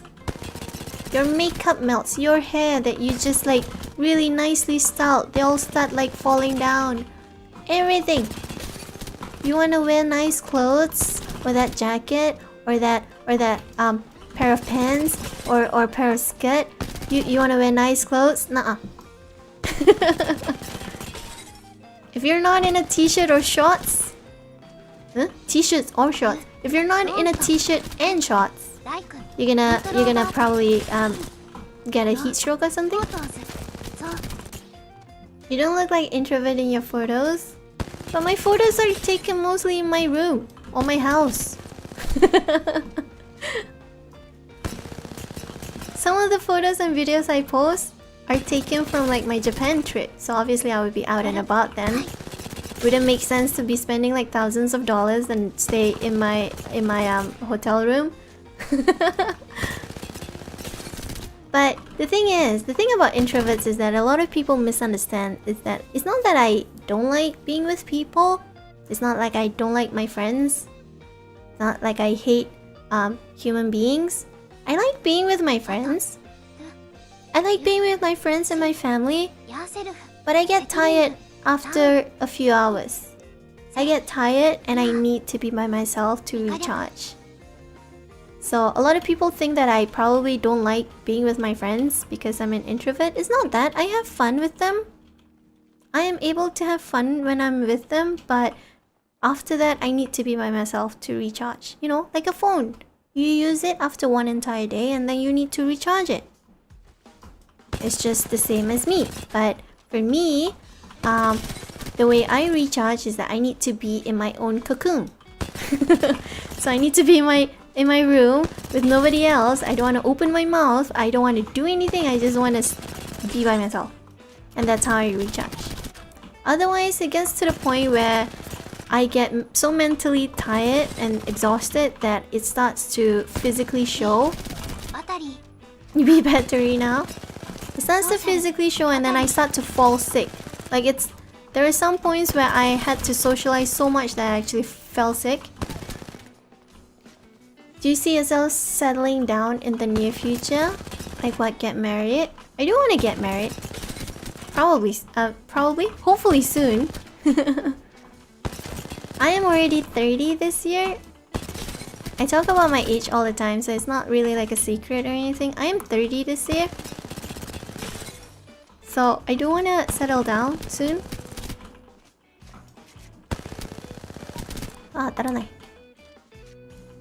Hopefully. I don't have a boyfriend right now, so even if I want to get married, I can't. I can't. I do want to get married and have kids and settle down. That is my dream, probably. I just never thought that it would take me this long. Because when I was in my early 20s, I thought that I was probably gonna be the first in my friend group to get married. Anyone in chat? Anyone in chat interests you? I don't know any of you guys though. At the end of the day, it's like you guys are just a name to me. So it's gonna be hard to like think anything beyond like just friendship, I guess.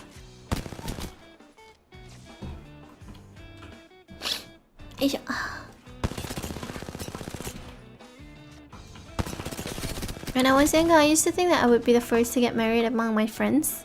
And everyone thought the same as well.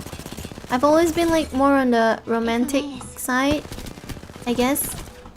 Always hopeful about love and everything. I thought I was gonna get married before I would even turn 25. And here I am at 30 with all my friends being married and already having kids, and I'm the only one here still just chilling in life. It's funny, you never know what happens in life, what's gonna happen. You never know. I'm sure you made a lot of friends with streaming.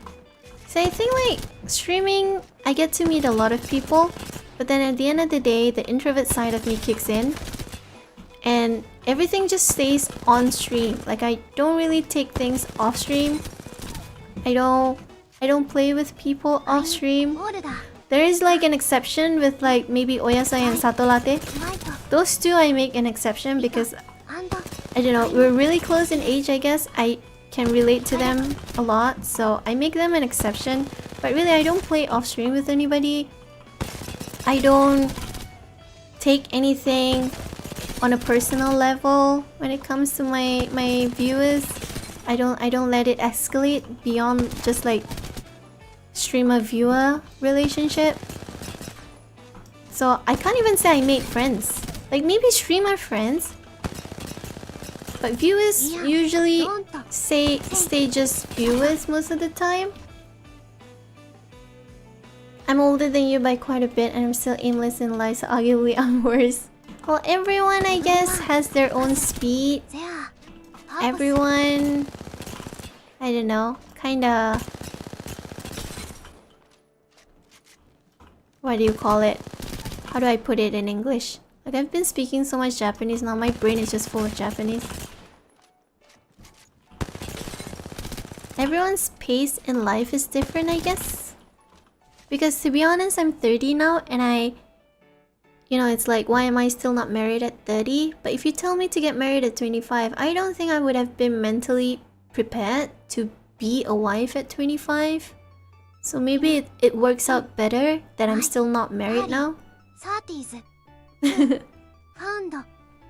in my early 30s too, found very little success. But the thing is, what we think we are failing... Wait, let me put this in another way. It's like 3 AM, my brain is not working anymore. What we think we may be failing at, other people might not think the same way. So I may think that, oh, I'm so aimless right now. I've not succeeded at all in anything. I am just floating by.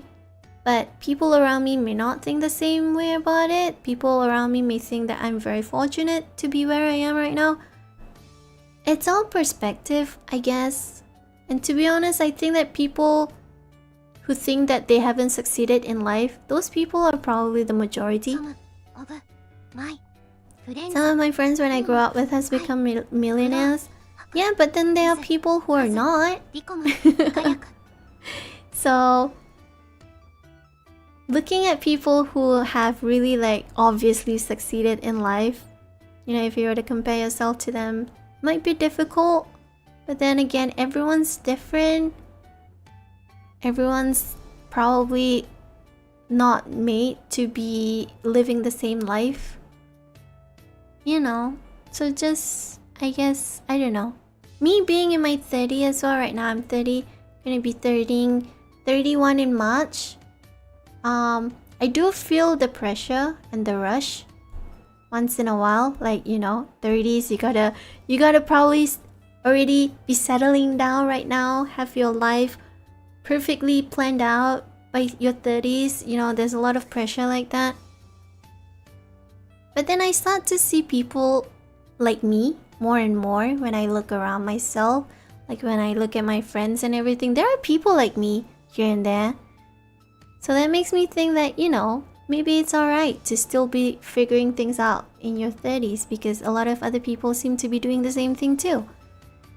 It's just that we're probably putting a lot of pressure on ourselves because we look at the people who already have their life figured out at probably 25, 22, I don't know. But then you gotta remember that those people are probably an exception. The KFC dude? Yeah, why?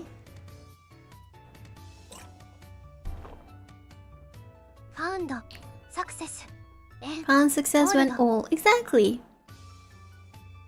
If there is one thing that I did that I can make into an example for you guys, I learned Japanese. I started learning Japanese at 25.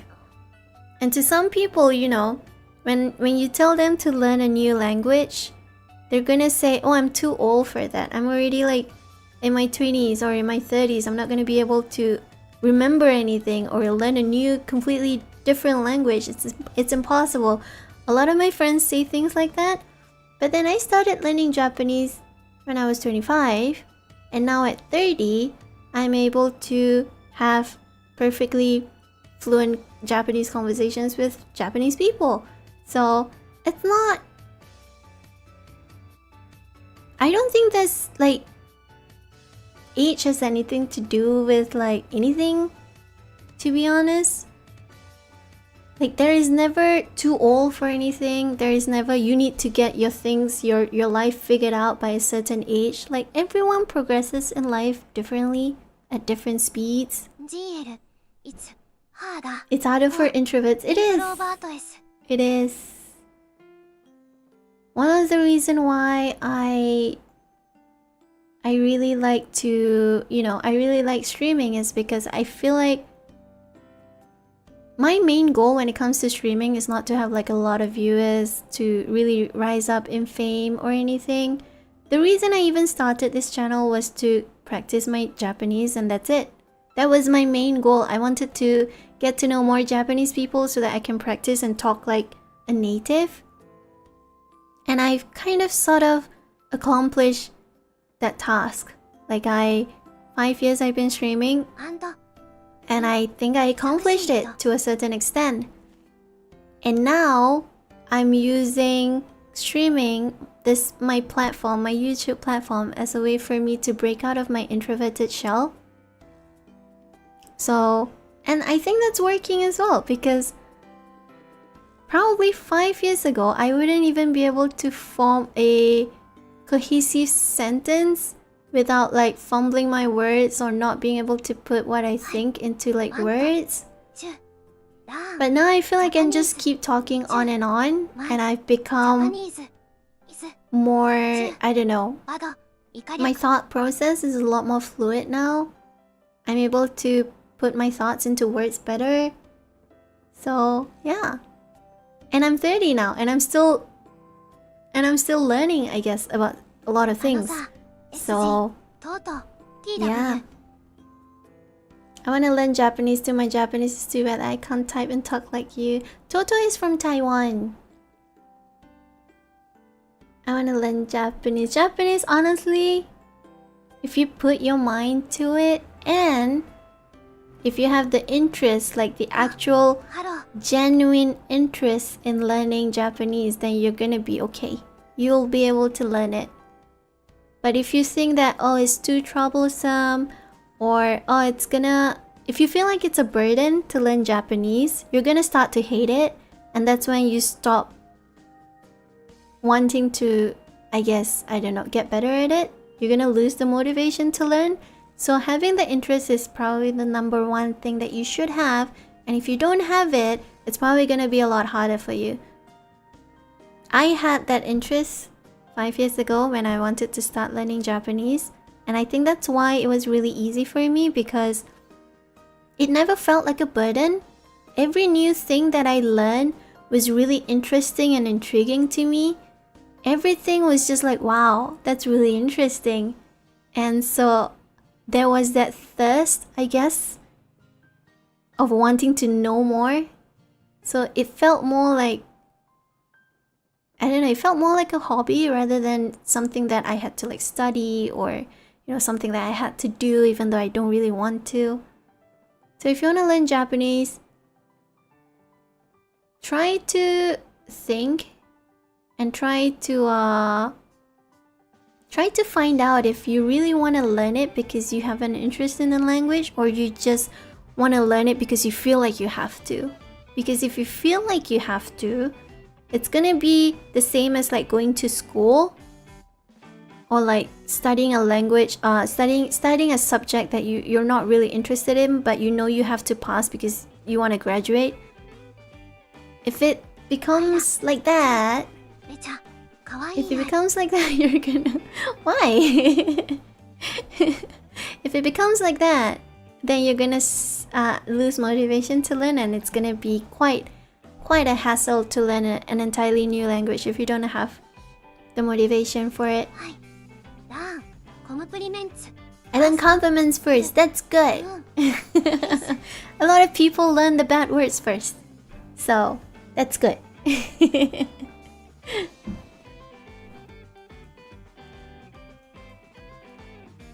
And honestly, I don't know, 6 years ago I think I started.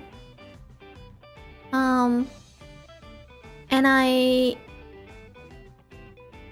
I kind of speak Japanese to a certain extent now. Like obviously there's problems about reading kanji and all that, but even kanji, you know, even native Japanese people, they have trouble reading and writing kanji. So yeah, I sound fluent. I do have like my intonations can get a little bit wonky sometimes. And that's something probably something my English native ears are not able to pick up when I listen to like Japanese people speak. Like they have like their intonations and everything. But where I am right now with my Japanese skills, apparently some people don't realize I'm not Japanese unless I tell them. So to a certain extent, I have kind of accomplished my goal, because I really wanted, like back when I first started out, I wanted to be pretty fluent to the point where people can't even tell that I'm not Japanese. So I managed to accomplish that 5 to 6 years down the road. So now I'm using my streaming platform as something else to help me break out of my shell, you know, my introverted shell. I want to learn how to communicate with people. I want to learn how to make more friends. I want to stop being so uncomfortable when I meet new people. I think that's one of the biggest reasons why sometimes I do like playing with viewers stream. I force myself to be in a voice chat with them. I force myself to play with new people all the time, and that's to break out of my introverted shell, I guess. I want to use Japanese to stream, so I have to do this, but I love Japanese, so I think learning Japanese is fun. You can start streaming and use that as your starting point when it comes to learning Japanese. That's what I did, because obviously when you stream in Japanese, you're gonna get Japanese viewers, and when you get Japanese viewers, like 90% of the time, they're not gonna know how to speak English. So then you're forced to use only Japanese when you talk to them. And in a way, that is a better practice than talking to a Japanese person who knows how to speak English. So, like, for example, when you come to my stream, obviously I know English, so you can just run to English. If you don't know how to say something in Japanese, you can just cheat by using English, you know, because you know I'm gonna be able to understand. But if you make friends or you have viewers who are purely only know Japanese and nothing else, that is when you have to force yourself to really like think in Japanese and really like squeeze your brain to the point where, you know, you're probably gonna start experiencing hair loss or something. It's gonna be really stressful. I'm gonna tell you that first. It's gonna be really stressful, but it's gonna be the most effective practice in the long run, and I really recommend it. That's what I did, and look where it got me now. Selamat pagi. It's funny because like Japanese is my third language, and I feel like it's better. I speak it better than Malay now. I really don't use Malay at all except to my family. Now you need to speak in 3. Like Japanese is starting to turn into my second language. That is how much I use it. Even though I live in Singapore and I don't have Japanese friends in Singapore. But I stream so much and I have so many online Japanese friends that I use Japanese every day. I use it more than Malay sometimes. So that's you know, you gotta create that environment for yourself, because especially if you're not living in Japan, the chances of using Japanese is really small. You're not gonna be able to use it a lot, so you gotta create an environment, or you gotta create a platform that allows you to speak that language every day. I was surprised you're from Singapore. Yeah, like sometimes people say that, oh, can you talk in Malay? And I'll be like so awkward because I've never used the language on stream before, and to be honest, I only speak it with my family. So, if anything, my Japanese is probably better. Oh yeah, I know. I code switch when it comes to English, so I do have like this accent. Obviously, when I'm streaming, I'm not only gonna get viewers from Singapore. I'm gonna get viewers from all over the world. So I have to use an accent that everyone can understand. But obviously, if I'm in Singapore in real life talking to like the supermarket auntie or something, then I start to slowly switch back to my Singlish accent. I do have it, but I just code switch depending on the situations that I'm in. Auntie, Auntie kopi o kosong. Or if I'm talking to like the taxi driver uncle or something, uncle in front, go turn left. I can code switch here and there, you know, but I just choose my situations, I guess. Like, it wouldn't make sense for me to speak in this accent when I'm talking to like a native Singaporean person. But then at the same time, it doesn't make sense for me to speak in Singlish when I'm talking to people who are not from Singapore, because they're not going to be able to understand. So, I have a lot of accents. I have a lot of accents, and my accents change a lot depending on the people that I talk to. So, yeah. I've always been one who has like a very Roja accent. Yeah. Foreigners find our English interesting. Yeah. But then, it's gonna be really hard, especially if I'm using it to stream, you know. People from like America or something, they're not gonna be able to understand us. And then it just makes my job so much more tedious because I have to keep re-explaining everything that I'm saying, or they're gonna say that they're gonna ask questions like, what did you say? Or what does that mean? You know, it just makes everything so much more difficult for me. So I might as well just switch to an accent that they can understand, that anyone who comes into my stream can understand without me having to explain myself. So when I'm streaming, this is how I talk. But it doesn't mean that I'm talking like this all the time. When I'm out and about, just buying food or something at the food court or something at the hawker center, this is not I talk. This is not how I talk. I think it was back in when I was still a student, like probably in secondary school. That was when I started to learn how to code switch, because I think I had like one teacher back then who said that it's really important to know how to code switch, because if you're able to master that, you're going to be able to talk to people, to everyone all around the world. So imagine I'm the Western stall hawker, order from me. But the thing I love about Singlish is that it's really short and really like to the point. You know how if I speak in like proper English like this, I have to say, can I have one, I don't know, fish and chips or something. But then when you speak English, it's just so, what is that word? What is that word? It's slipping out of my mind. It's really efficient. So, kick sareta. I got kicked out. It's really efficient because I can just go up and say, Uncle, one fish and chip. Uncle, take away. It's so efficient. You don't need like all the words in between. You don't have to say, I don't know, what is takeaway even like in proper English?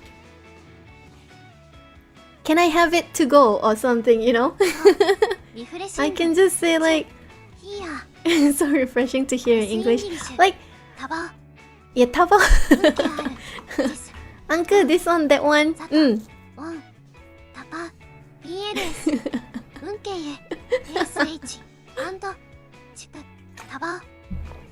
Oh yeah, and because I don't go out a lot, so I don't tan. I've lost my tan like over the years. I used to be really dark when I was a student. Obviously because I'm Malay, I have a darker skin than most of people. But because I've not gone out in years, I've started to get really fair. And now sometimes when I go out, they'll be like, 小妹妹. I'm like 30, you know? And they'll be like, 小妹妹, what do you want? Or they start talking to me in Mandarin. So like, I'll be like, yeah, タ包 or something like that. I have a lot of Chinese friends going up. 小妹妹. I'm very not 小 at all. もう大姐なんだけど、大姐. Did I just? Oh my god! Wait. I was supposed to say that in English, but then my brain just switched to Japanese for some reason. I'm already a 大姐. I'm not a 小妹妹 anymore. What was I saying? I already forgotten what I was saying. 小姐. If you say it in Japanese, I'm already おばあさん. But oh yeah, I grew up. But I am an auntie. I am a 大姐. That's what I was saying. Like, I am an auntie. I'm already 30 right now.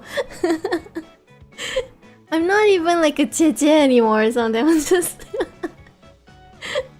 I'm just like really auntie level now.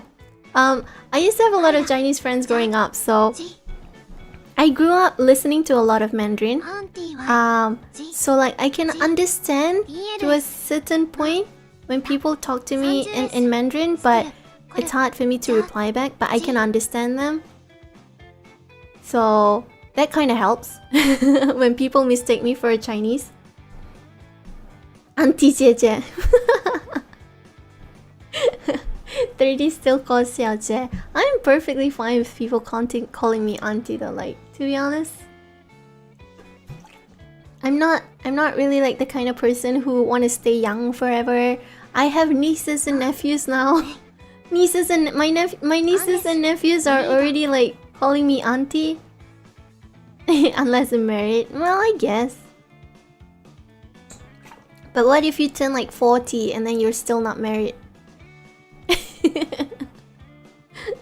You would still be an auntie then. I just say I'm an auntie now. I'm not a big sister anymore. I can be a mother at this age. So it would make sense if people like kids who are 5 years old or something call me auntie, because I could very well be their mother. 40 still call me Ponce Coco. Oh no. I do have like, I know people like that who are like forever want to be called a brother or a sister. 姐姐.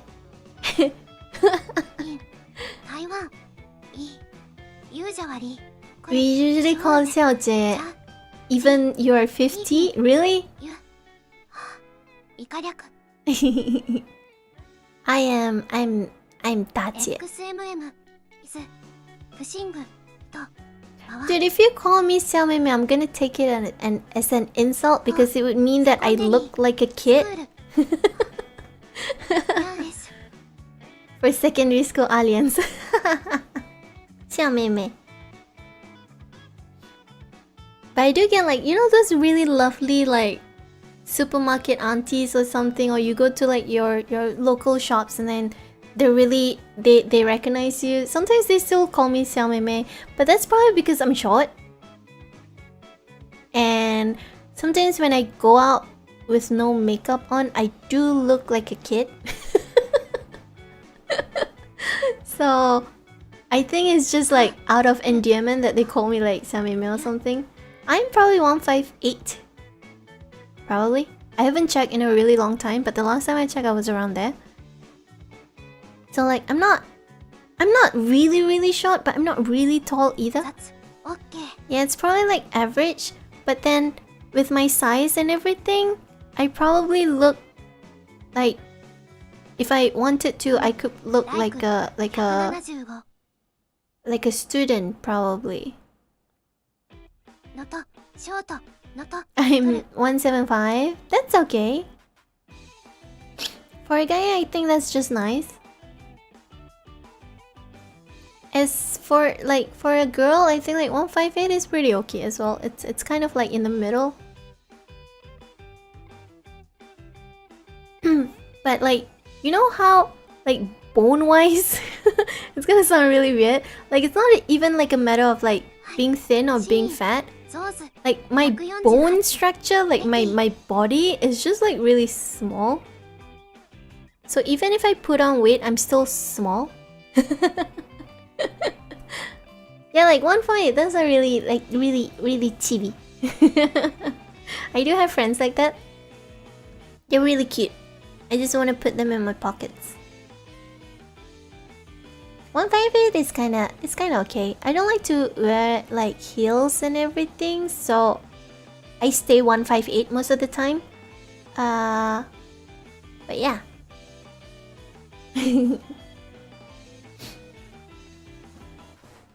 What were we even talking about? Oh, we were talking about Singlish. Yeah, so I still have my Singlish action. I still have my Singlish accent. My mouth can't talk. What time is it? It is almost 4 a.m. That's probably why. I still have my Singlish accent and I can still use it. It's not that, you know, sometimes what is time? You know, sometimes there are people who are a little bit more extreme and they're just like, oh, I just want to speak like American English and I don't want to speak Singlish at all. Like, I'm not like that. I still use Singlish. I can still speak it and I have nothing against Singlish. It's not that I hate Singlish or something, but it's just that I code switch depending on the situations that I'm in, just to make things more convenient for myself. But yeah. In real life, I'm still pretty much Singaporean. Same? I think if I call a woman Xiaomei, maybe she's short and have a really young face without makeup. Yeah, the thing is, when I don't wear makeup, I do look like a kid, which is something that I don't really like, to be honest. Like visually wise, I've always looked up to girls who can really look like adults. And for some reason, I can never make myself look like an adult. So, let's see it. I have posted it before. I would probably have it on my Twitter or something. You guys know that I show my face on my alt Twitter account, right? Do you guys follow it? I have an alt Twitter account. It's written in my main account's bio. It's called Koizora Sub. That's why I post all of my pictures. Yeah, and I have you follow it? I have posted pictures of myself. Well, maybe I should just post it now. I'll post it now. Louis account. No. I will post it now. My face without makeup. And then you guys can judge from that. I've not posted it recently, so people who just know me recently probably haven't seen it. But let me just find it. I don't know where it is. It is somewhere over the rainbow.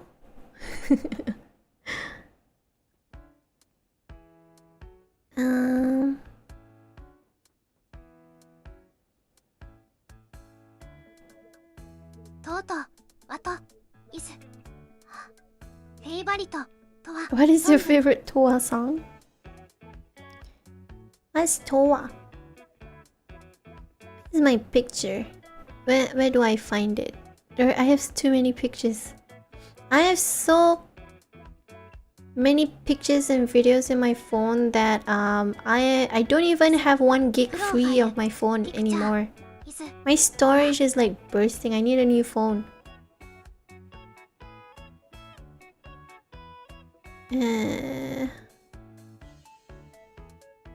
Let's see if I've posted it before.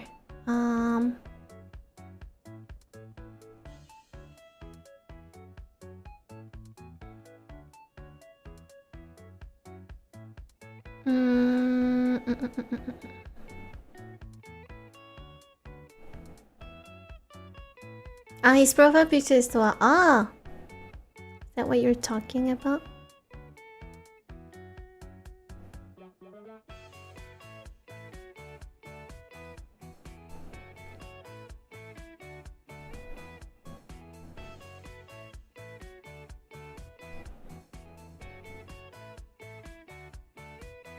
I found it. Okay, I'm gonna post it now on my alt account. So once I posted it, you guys can go see it. Let me just put a caption on it. ソング、メイク、ミー、ロブとは、イズ、シー、コバー、以下略、OK。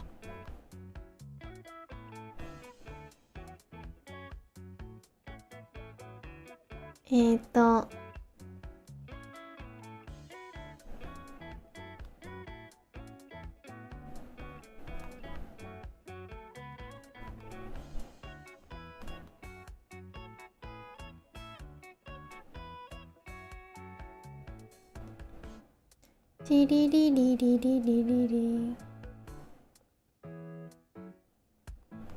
グド、テイスト、トート。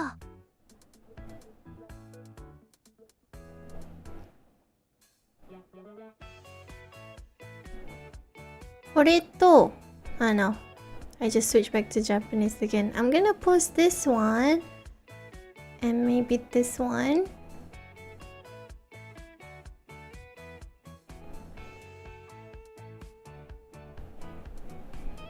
Okay, done. I'm looking. Done. Refresh, guys. I'm looking at the pin tweet. That is just me enjoying Koko Ichibanya in Japan. My favorite shop ever. The best. If you want like spicy curry, go to Koko Ichibanya. It's the best. I'm telling you. The first song Make Me Love Toa is she covered Aira, but now is I always never know how to pronounce that word. How do you pronounce it? Anemone? Is that how you say it? No, I'm not. But that's how I look, like without makeup. So I go out a lot without makeup, to be honest. So, especially nowadays when it's like really hot and everything, and I just, you know, I can just wear a mask. Anemone. Anemone. How do you say it in English though? Yeah, I go out a lot barefaced when I can wear a mask. So I have COVID to thank for that. I'm really grateful that I can go out with a mask now because it means that I don't have to put on makeup every single time. But then it makes me look like a kid. And I have been asked if I'm still a student, and to be asked a question like that when you're 30 years old always makes me laugh. My first reaction is always to laugh, and I'll be like, no auntie, I'm already 30. That would be like the usual conversation that I would have at the convenience store or something, at the mini mart down the road from my house. I don't look 32. I feel like a lot of Asian people don't look their age. Baby. Yeah, a lot of us have like baby faces. And I think, I don't know, especially for like Singaporeans, we're dressed really simple. So like if you go to like, I don't know, even if you go to Japan, people my age dress better than I do. And I think it's because obviously of the climate. I want to dress nicely too. I want to style my hair. I want to wear nice clothes, nice jackets. But it's too hot for that. And so we all of us just, you know, go out just like, I don't know, like bare minimum when it comes to styling ourselves and looking good. So maybe that's why we look a lot younger than most countries. For men, especially after shaving the stash. Well, that can be helped, I guess. Everyone looks like a baby after shaving.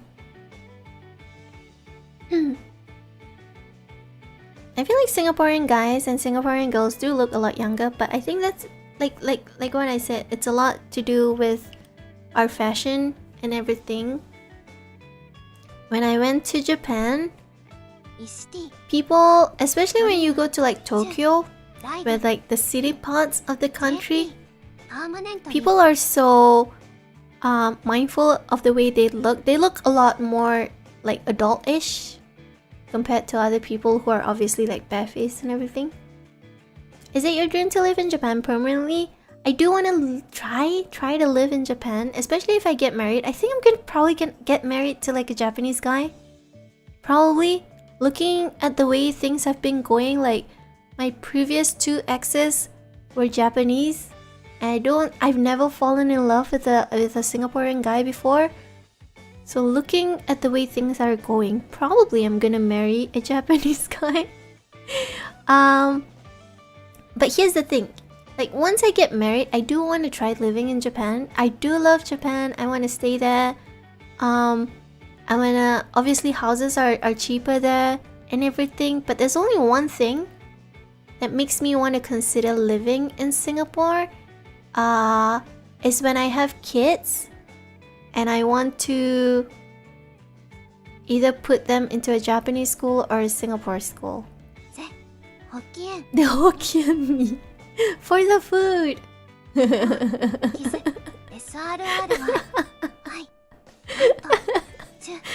For the food. No, the thing is, Japanese food is really good too, so I can't really compete. Like, both countries are really good. But I feel like it would help my kids a lot if they grew up bilingual, just like me. Because looking at my Japanese friends, if they grow up in Japan, going to a Japanese school, they're probably gonna grow up only knowing how to speak Japanese, I mean. So I don't really know how I feel about that. And obviously if I marry a Japanese guy, like this is gonna be like really realistic talk and everything. But they grow up better. That's debatable too. A lot of my Japanese friends are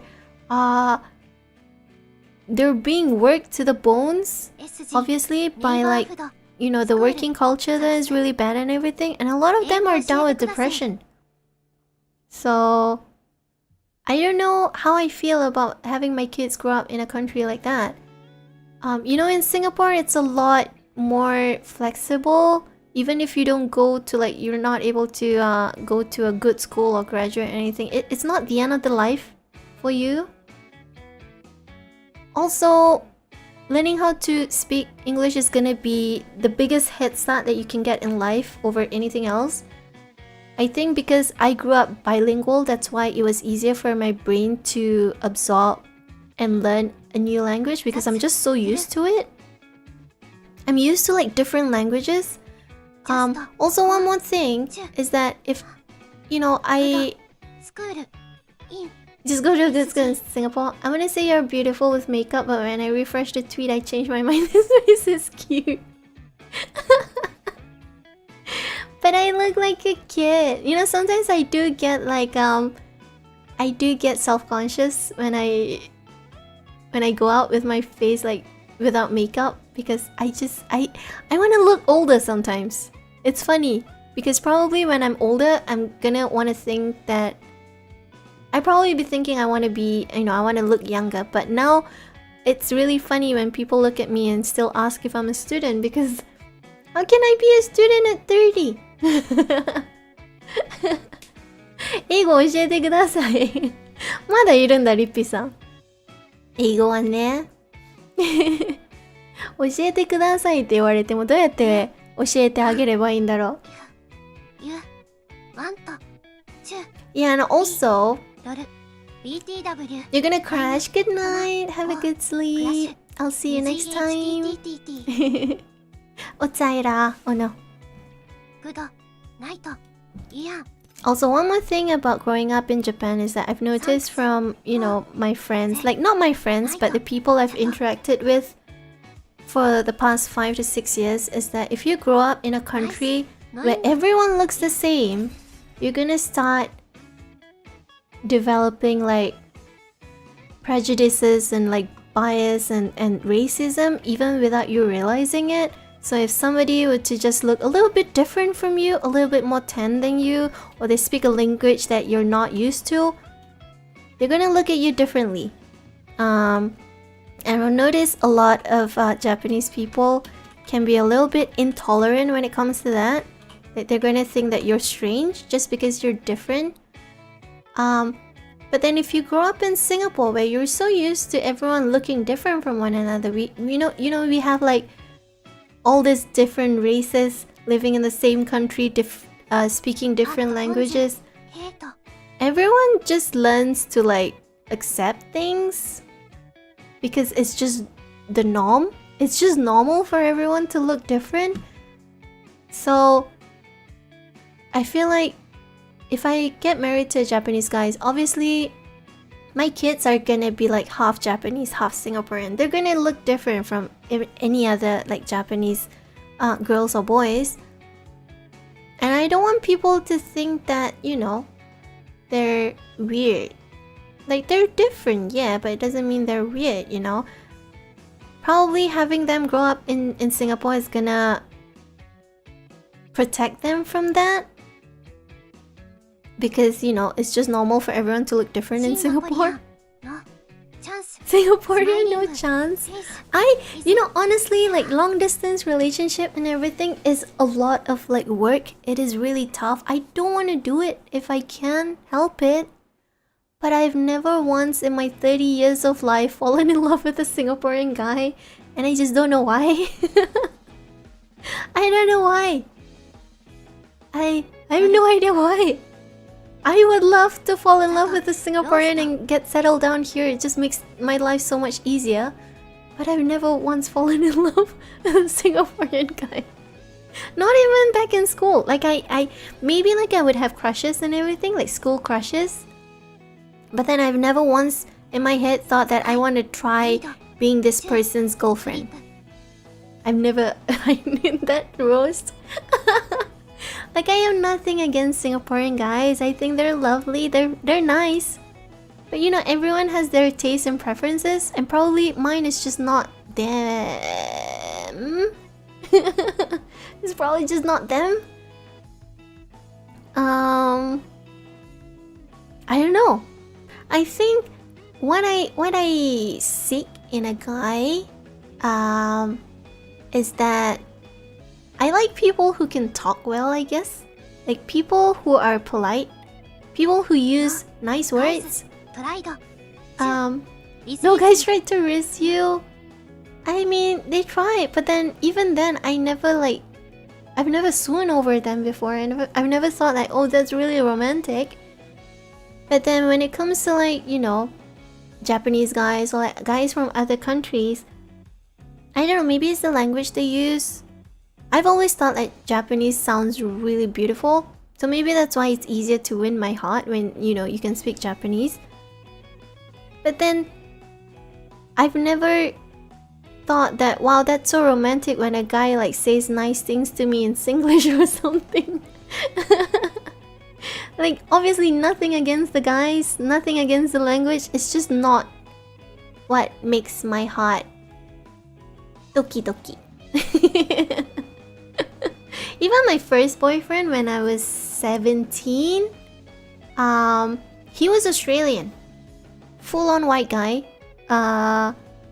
He has, I think his grandmother is from Singapore, so he does have like Asian blood in him, but he looks completely white. Nani? Miss Worldwide? No, so I dated him for like 3 years.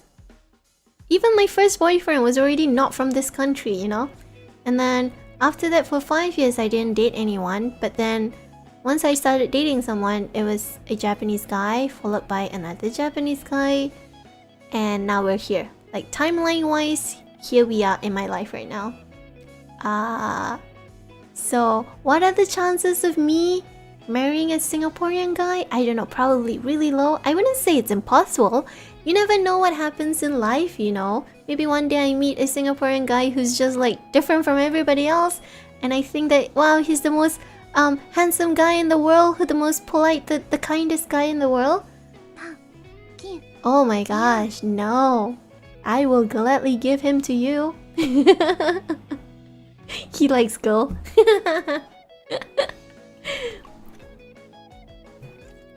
But like, I don't know.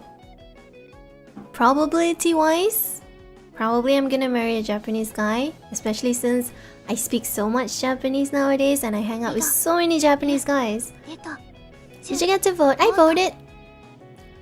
I voted. I'm a good Singaporean. I make sure to vote. It was really easy though, because the place that I had to vote was just right beside my house. It was so near. I just went down, voted, and then back in my house for like within 5 minutes. Same. They made it really convenient for everyone, so that's really nice.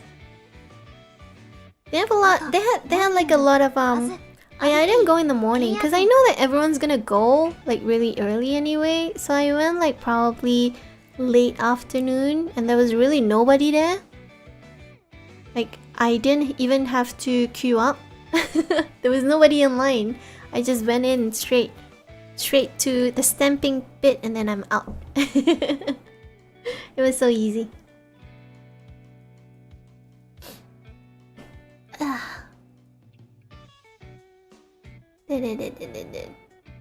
I've talked so much that my throat hurts now. I've been streaming for 3 hours. That was a lot more than I expected. I thought I was gonna stream for like 1 or 2 hours only. But because you guys kept me company, I'm running out of water. I have just a little bit in my water bottle left. But yeah, I do feel so much better now thanks to you guys. So I just want to say thank you. I was feeling so down before this. Even then, it's not like something happened. I was just feeling like really down when it comes to Apex. Like I've not been able to put out really good performances. So I've just been feeling down and I felt like I needed to practice. But yeah, every time I'm not. There was one another word that everyone always everyone used to say back in school. What is it? What do you call it, like a pretty girl in when you're like a student? Chobo, that's it. That's it. I've never, like, I don't hear that word nowadays. Do people just like not use it anymore? Chobo. Okay, I ran out of water. No, there is no more.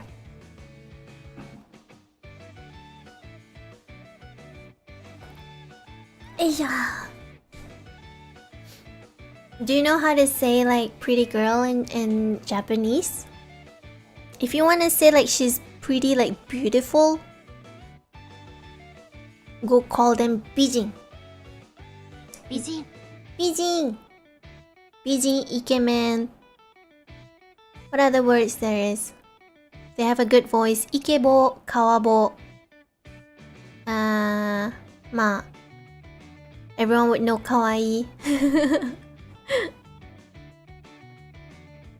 Oh yeah, there's another word.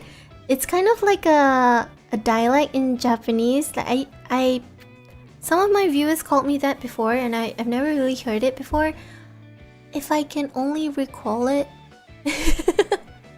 I can't. But apparently it's like in some dialect or something. I feel like it starts with M. What was it? Oh no. Kansai. Ban. No, it's not really Kansai either. I don't know, is it? I feel like it's some other dialect.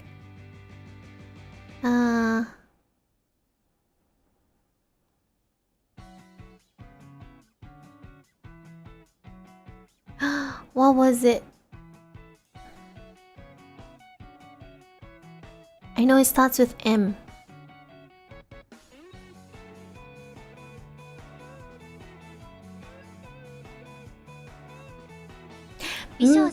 Menkoi. I I think that's what it is. めんこい。おやん、ビッグボスにゃん、こいら、いらっしゃいませ。来てくださって、ちょっと待って。来てくださってありがとうございます。すごいあれだな。外国人みたいな日本語だった。まあ、実際外国人なんだけど。ごめん、もう4時半なんでさ、口がバグってるんだよな、私さ。来てくださってありがとうございます。いらっしゃいませ。めんこい。めんこい is, you can say it to call somebody cute. And I don't know what dialect it is. I don't know who uses it. Which part of Japan uses it. But it's not common. And every time, you know, I felt like a few people call me that. It's kind of like kawaii. Like more on the adorable side. Rather than bijin. Bijin is more like, you know, beautiful, gorgeous. It's a little bit... Tohoku ben, Hokkaido ben. Hokkaido? Apparently it's Hokkaido. 自分もさっきまでアーマードコア6やってました。おー、アーマードコアみんなやってるんだよね。私さ、なんか自分ではやってないんだけど、でも知り合いの配信とかよく見てて、しんどそうっていつも思いながら見てたんだけどあれはやっぱり難しいかな。なんかダークソウルみたいなレベル気がするんだけど、まあフロムゲーだからあれか、難しいのはしゃあないか。そういう感じの会社だもんな。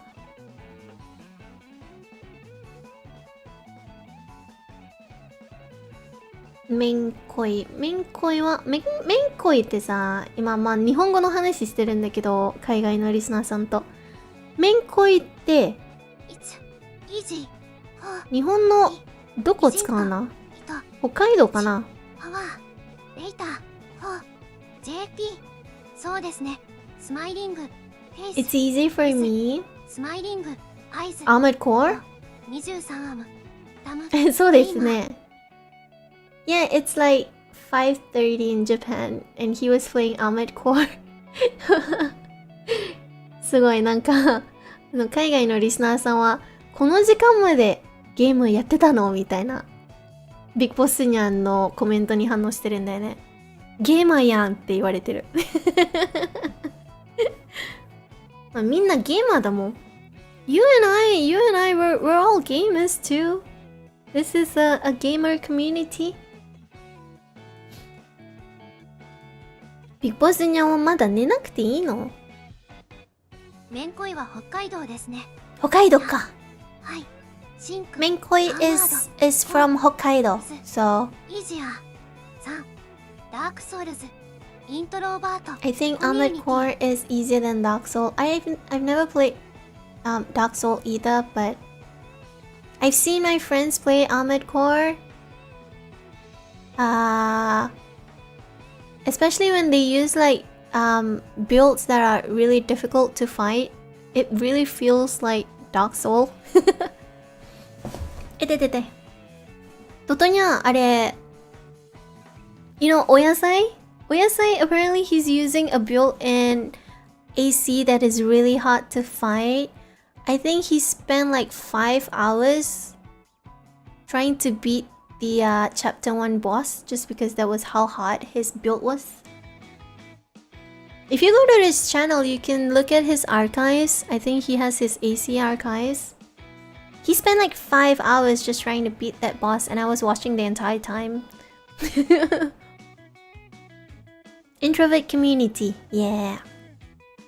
We're all introverts, we're all gamers. That's why we're here. That's why you guys are watching me.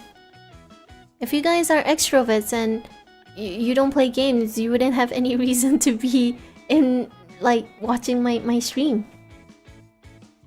You would probably be sleeping like a normal human being, and then once you're up and awake, you would probably go out and do normal stuff. But we're not normal.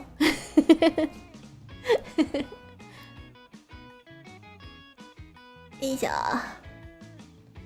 なんかさっきまでね、訓練場でめちゃくちゃ修行してたんだけど、もう指と手首がもう腕も全部痛くなったから、ちょっと今休憩だね。雑談しながら休憩してる。休憩というか今日の修行はも終わってもいいんじゃないかなとは思って。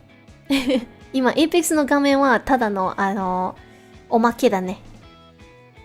今は完全に雑談配信にはなってる。We're normal, we are. I've like completely stopped practicing. I think we can call it a day for our practice in the firing range. It's just turned into like a complete just chatting stream now. よいしょ。If you use the weak AC, that will be really hot. Like, I've never played the game before, so I don't know. But according to him and according to other people who play it, his AC is apparently really weak. So even then, he just kept pushing on for 5 hours and finally defeated that boss. I'm glad you're happier now. Thanks to you guys. Anytime for Chiobu. I don't know that person. I don't know who you're talking about. やっぱり長時間ゲームしてると肩かぶと骨と肩首が痛くなります。痛くなるわー。で、私さ、エイペックスだとさ、キーマオやからさ、普通にキャラコンしながらやってたんだけど、さっきまで。でも、もう5時間ぐらいやってて、さすがに指がさすがにね、5時間もやってたから、指が、まあ、この配信は、多分配信してるところは2時間ぐらいやってたんだけど、配信外は3時間ぐらいやってたから、合計5時間か。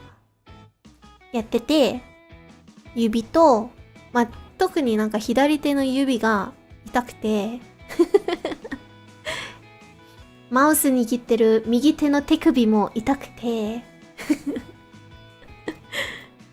ちょっと一旦今日の修行は、まあ、5時間でいいかなとは思って。マジで。あと画面用意しそうだった。なんかさっき。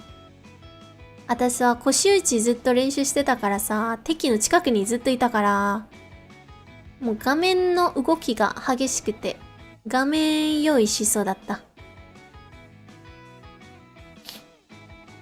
でもお腹空いてきたな。寝る前になんか食べよっかな。今何時 ?4 時半か。4時半。I'm getting hungry. What can I eat at 4:30? I did. Hungry. The thing is, when you play Apex, you always get hungry at like 3 or 4 a.m. You understood it in Japan. In Japanese. Yeah. I'm so good. Because I said お腹空いてきた. I started to become hungry. では寝ます。はい。ゆっくり寝てください。おついら、おやすみなさい。私も多分そろそろ終わると思うんだけどね。今、まあ、キリがいいところ探してるって感じなんだけど。おやすみなさい。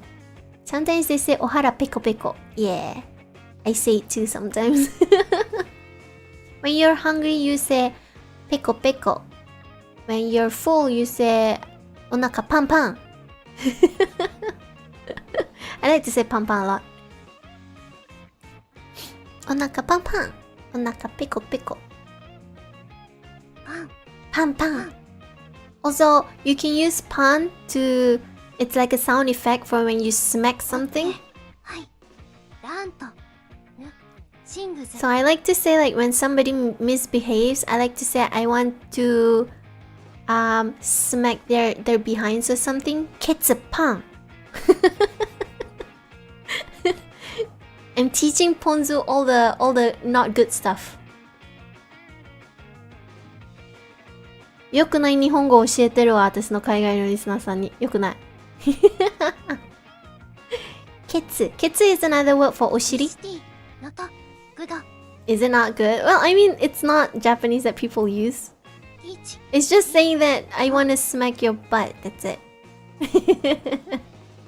お尻 is the common word. Ketsu is more like a slang. Butt cheeks. Why do you say butt cheeks? Just say butt. It sounds so weird. I'll teach you a new word. It's ketsu. Ketsu-pan is something that I always say when somebody misbehaves around me. Ketsu-pan するぞ。ketsu. It's more like a casual version of the word, I guess. Most of the time, guys use it. Ketsu-pan. You can use pan that way, or you can say when you're full, you say pan pan. So you can say it's not just your stomach. Maybe your backpack is full. So sometimes when I'm playing Apex and my inventory is really full, I just say baku pan pan. Baku pan pan だから無理。You can use pan pan for anything that is like full and overstuffed. 頭パンパン. You can also say 頭パンパン when your mind is just full of like when your mind is gonna explode from thinking too much. 頭パンパン. I like Japanese when it comes to like words like this. It's just so versatile that you can use it in any way. So I like to use really weird Japanese because it's really funny.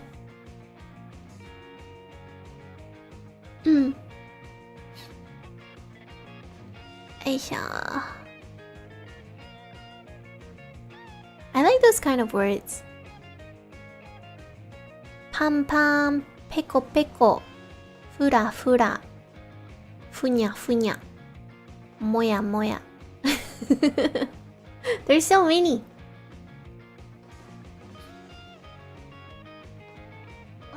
Ora ora. Ora ora. Ora ora ora ora ora ora. Oh yeah, I like to use boko boko as well. Boko boko ni suru zo is something that I always say. Boko boko.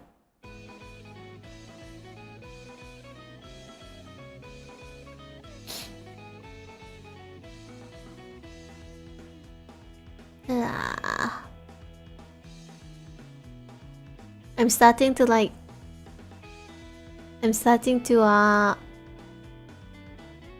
what do you call it? When you don't blink? Stare into what? I know there's a phrase for it. I'm just starting to like stare blankly into the air. I think I've started to like You're looking for food. I'm probably gonna eat something after this and then I'm gonna jump into bed. Make breakfast this hour. I don't know. Maybe I'll be lazy and just cook up like Maggie or something. Do you like eating Maggie? Like especially my mom, she would always be like, why do you like it so much? And I just don't know why. I love it.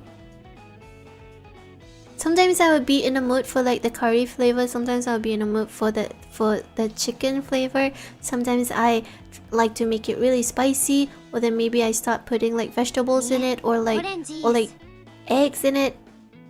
Mi goreng. Mi goreng is good too. Sometimes I make my own Maggi goreng. I do. What else? I have a lot of like instant noodles. Like different brands. So I could probably make it if I want to. Samyang. I like samyang too. I like spicy stuff. So I do get cravings for samyang once in a while. You know, like growing up in Singapore, you get used to like spicy food all the time, especially because I'm Malay. All of our dishes are probably 80% spicy. And you have like sambal and all that. And then when I talk to like my Japanese friends, I've never really met like a Japanese person who's good with spicy food. And so they just look at me weird, like, why do you like spicy food so much? And I'm just like, I can't help it when you grow up in a country like mine, when everything's spicy, you know? Like just the other day, I went to Pizza Hut, right? And I ordered like seafood pasta. And the seafood pasta came with chili padi. Like, thank God I can eat spicy stuff, you know? So that was really nice because it was really nice. I'm the kind of person who likes to put chili padi in my spaghetti and everything. So it works out for me. But just imagine if you don't eat spicy stuff. And on the menu, it was just written like seafood pasta, and then you order it and it comes with like cut up chili padi in it. I was with my nieces and nephews that day and I couldn't feed them that, obviously, because it's spicy. Like, imagine growing up in a country like that and you can't eat spicy food. Like, I do have friends who cannot eat even like McSpicy or something. So there are people like that. But for the majority of us, we're so used to it. So obviously, we would have some kind of a spice tolerance. My spice level is average. What would you say is your max? Like, if you eat that, that is probably like the worst that you can handle. I know people who can't eat like normal sambal, you know, like nasi lemak sambal. They can't eat that. I had a friend like in fire noodle times 2. That's not average, I would say. That would be, you will probably be above average if you can handle like times 2.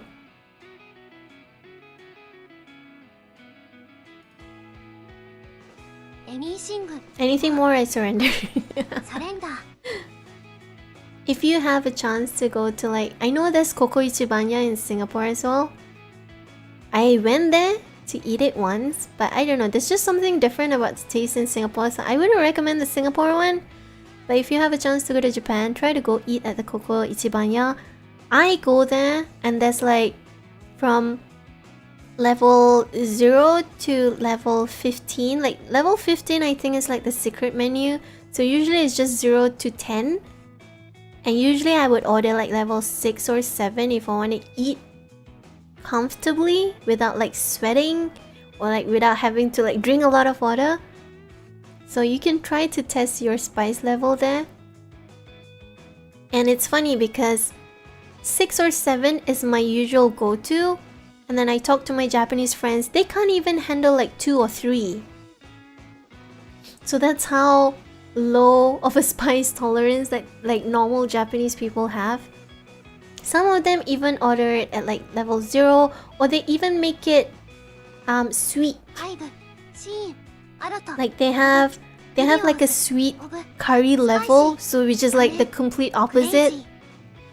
It's probably like in the minus. They make their curry sweet because they can't handle spice.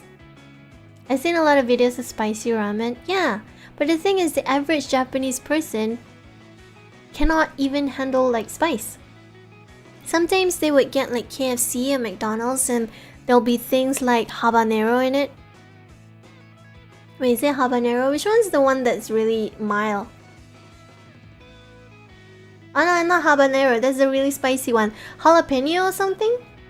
They can't even handle jalapenos. And to me, I don't think that I don't know, like I've eaten like burritos with like jalapenos in it. It's not spicy to me at all. They find kimchi spicy. Kimchi has never been spicy to me before.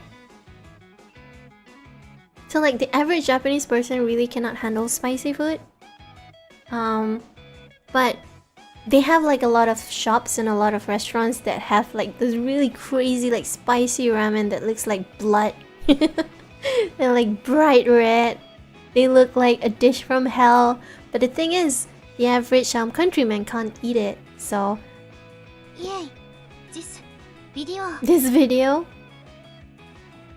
if you're gonna post like a URL, you're probably not gonna be able to post it. I think YouTube doesn't allow like URLs. Are you in my Discord server? I think you are, right? You can just post it in the Discord server if you want. I'll look at it later. Yeah, I think I blocked URLs just because there's like a lot of spam accounts. I don't want spam accounts to be coming into my stream and just like posting URLs, you know? There it is.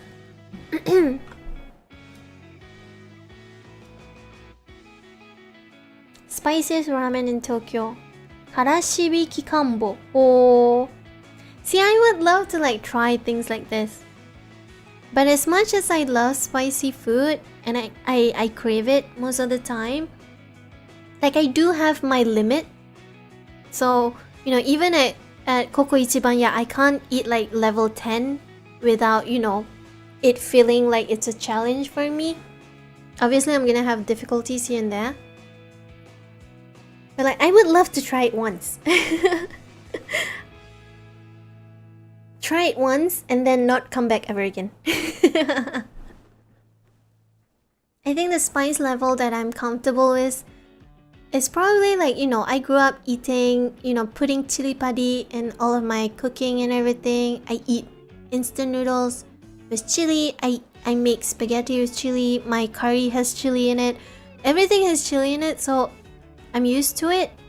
But yeah, I do have my limits. I'm not like one of those spicy monster, you know, like spice monster or something who can eat anything and everything. Like even samyang 2 times, I do have trouble eating it. I like the carbonara the most. If you want to eat it like deliciously without feeling like, you know, you're eating a challenge or something. Toilet next day. Spicy food has been okay for me. Yeah, McSpicy. The thing is with McSpicy though is that it's not spicy, but it does give you the runs. I don't know why. It's just something that they put in there. It's not spicy though. McLausa, I know I've heard people back in school always say that. The thing is, it's not spicy though. Like I could eat samyang and not have the runs, but McSpicy, I don't find it spicy, but your stomach always just hurts after that for some reason. It's really weird. Have you eaten the chicken one? What is it called? McCrispy or something? That one's really spicy. That one's really nice. Yeah, probably the oil. あ、てるにゃん、おはよう。おはよら。いらっしゃいませ。今起きてきたかな？やばい、もうみんなが起きてくる時間か。今普通に雑談配信してるんだけど。McCrispy? The McCrispy tastes spicier to me than the McSpicy though. お仕事なので起きやした。ああ、お仕事か。仕事頑張ってください、これから。恋空アイラはね、今日の配信の始まりは何時だ？もう3時間半ぐらいやってるんだけど、配信の始まりはね、もうメンタルがプルプルすぎて、もうダメだ。このまま一人だとちょっとメンタルがやばくて沈んじゃうっていう状況だったんだけど、まあだからこそ配信をつけて、リスナーさんに助けてもらおうかなとは思ってたんだけど、でも今は、まあ大体なんか、だいぶマシになったね。みんながめちゃくちゃ話してくれてるから、おかげさまで。めっちゃ元気になった。今は普通に雑談だけしてるんだな。さっきまでは修行してたんだけど。そういえば射撃訓練の追加された扉の近く行くとライフラとオクタンの会話聞けるらしいわね。あ、そうなんだ。知らなかったそれ。元気になったならよかった。元気になった。めっちゃ喉が痛いんだけど今ずっと喋っててさ、水もなくなったからめっちゃ声がカサカサになってるんだけど。It was really delicious though, but had the runs the next day. Aira is 元気な。I'm 元気な。Thanks to you guys. I like the McCrispy. I find it spicier than the McSpicy. But I don't know. Doesn't the McCrispy give me the runs? I don't know. I always eat it like, you know when you order Mac delivery and they always let you put it as an add-on? I always do that, so I eat both at the same time. But it's so good. I hope it never goes away. It's been a while. It's been around for a while, so I don't think it's gonna go away, but it's so good. It's so crispy and so spicy. I love it. よいしょ。あ、今日だったんだ。へえ。知らなかった。イエイ。そう。ゴーオーディ。よいしょ。It's so good and painful. I love it. McSpicy goes really well with like McDonald's garlic chili sauce as well. I love to put it. It's like a set for me. The best combo for me. いやマジでね、今日はずっと何かがあったとかじゃなくて、最近最近エーペックス調子悪いなってなってて、それでちょっと心が旬になってメンタルボロボロになってるんだけど、だから今日はずっとエイムの調整とかしながらみんなで雑談してたんだけど、みんながずっと言ってくれたおかげでね、どんどんなんか元気になった私。They have a really spicy option too. The Wingstop. I've never really tried it. The thing with like shops like Wingstop or like shops that sell, like chicken with seasonings and like all of that is that one reason why I don't like it is that they always make it so salty that I don't really like it. So like a lot of the sauces and a lot of the seasonings that they use, they're always so salty. So I don't really go to like shops like that. No. Inferno flavor is not very salty. I will remember that. Maybe one day if I crave for like some wings or something. Wingstop. ね、なんか最近っていうか昨日ランクやってたんだけどさ、ランクでなんか調子が悪くて自分にはイライラしてて、もっと上手くならないとなって思って、今日は腰打ちの練習とかずっとやってたんだけど、まあでもおかげでね5時間ぐらいも修行してて、ちょっとエイムがマシになってきたんだけど、でもさすがに5時間もずっとやってて左手の指が全部痛いし、右手の手首が痛いし、もうやめた方がいいかなと思って。次のランクの日までね、ちょっとアップしようかなと思って。さすがに最近はあんまり修行してないから、あんまりというか全然修行してないから、マジで甘えてるわ、ゲームが。甘えてる、サボってる、よくない。それは後でストレッチしてもろて。ストレッチしてもろて。ストレッチします。今お腹空いてるからめっちゃご飯の話してるんだけど、マックの話とか。朝マックはな、あんまり好きじゃないんだけど。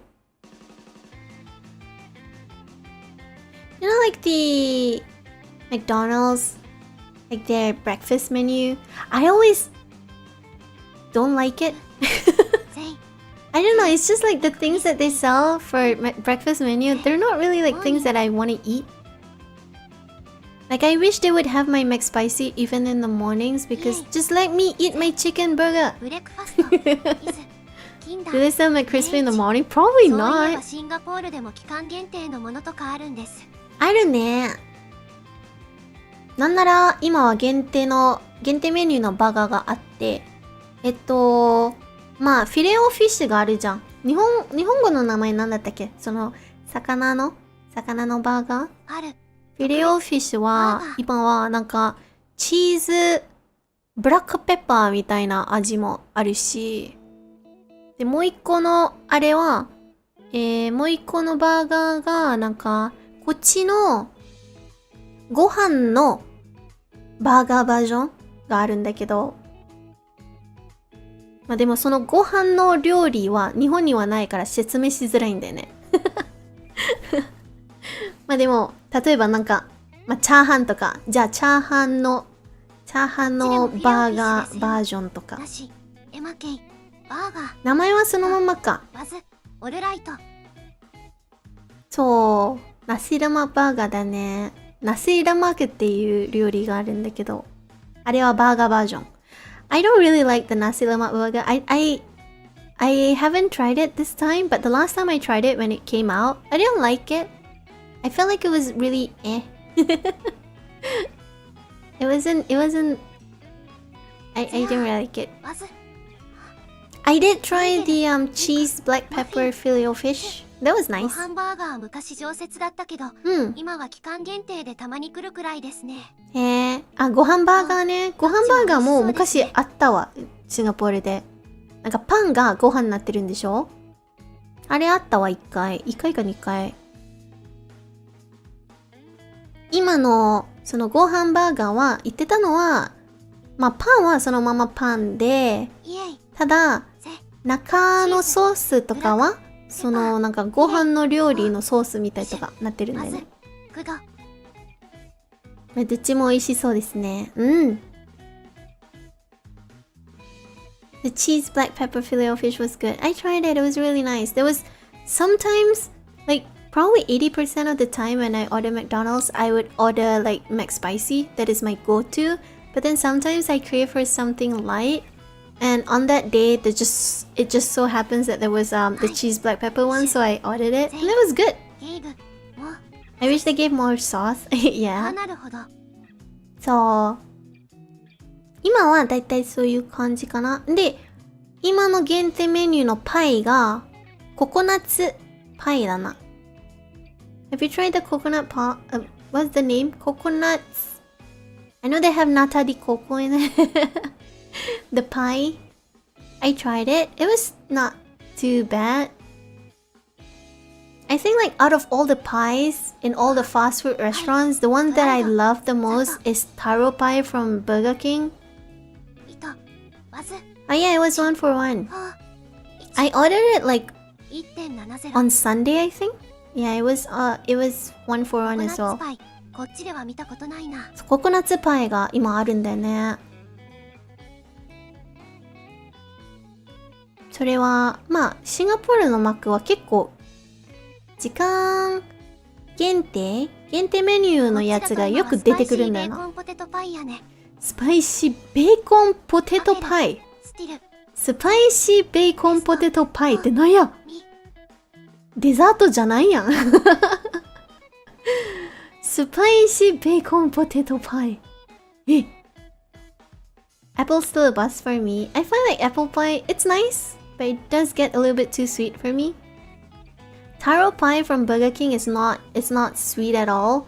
So I probably like it more than... I don't have a sweet tooth. So like things like dessert and everything, I usually stay clear most of the time.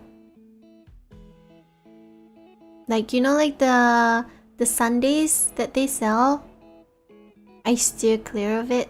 Like anything syrupy, I don't like it. But I do like McFlurry and stuff like that. I do crave like normal, like vanilla ice cream or something once in a while. Something that's not overly sweet, I guess. I like mint ice cream. I like mint chocolate chip. Mint chocolate chip is good. But I don't like chocolate most of the time either. So like chocolate ice cream, I don't like it. 今日からは月見バーガーシリーズですな。ああ、もうさ、もう月見バーガーのあれだもんな、時期だもんな。あれってさ、1年によく出るのって、この前におやさんにゃんと話してたんだけどさ、いやー、月見バーガーは1年は1回だねって言われて、もう1年経ったのっていう話だったんだけど。やばすぎん？ちょいこの前にはみんな月見バーガー食べてた気がするんだけど、気のせい？おかず系とデザート系で出たりするんですよね。うん。I like mint too. Some people say it tastes like toothpaste. I know! 早いよね。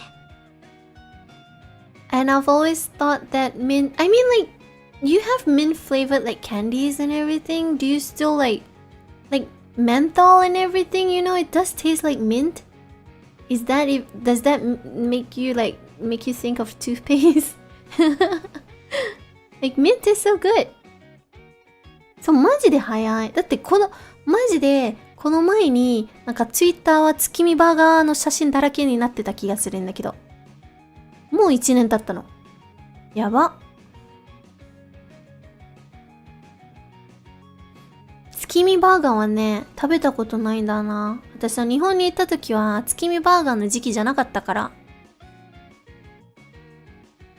月月見バーガーみんなめっちゃ美味しいって言ってるからめっちゃ食べてみたいなってずっと思ってる。また月見バーガーの飯テロ来るか、これは。やばいな。YouTube じゃない、Twitter 開いたらもう、なんか、知り合いの全員がなんか月見バーガーの写真載せてるんだよな。やばすぎ。飯テロされます、これ。My throat is... I ran out of water and my throat hurts. You probably can hear it in my voice a little bit. My voice is starting to sound really hoarse. よし、太郎月見バーガーみんな食べてたら、ぜひ、うちのディスカードサーバーの飯テロのチャンネルで載せてください。で、その後バンします。いやいや、バンしない。見たい。見たいから載せてくれ。さすがに喉痛いわ。マジで私さ、水取ってくるわ。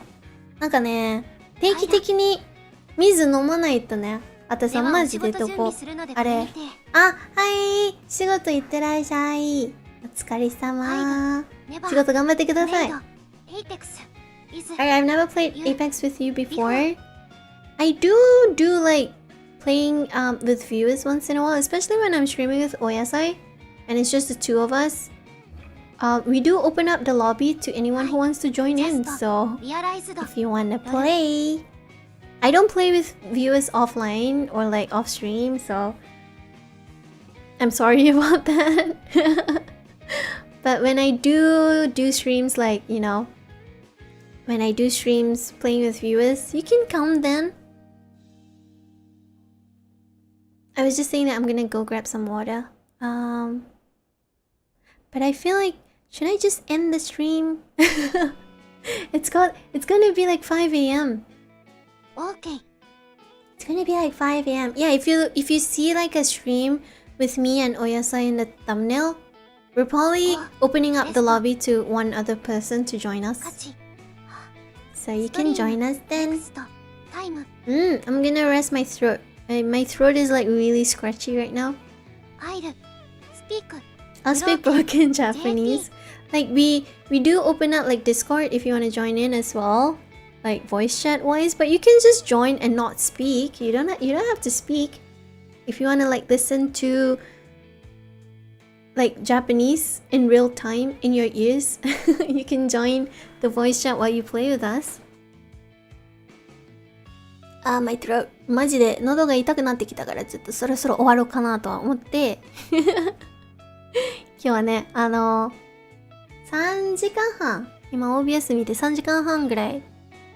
はい。まあ雑談は結構やってたから、まあ2時間半ぐらいか、2時間か2時間半ぐらい修行してて、それプラス配信外の修行はもう5時間ぐらいやってたんだけど今日は。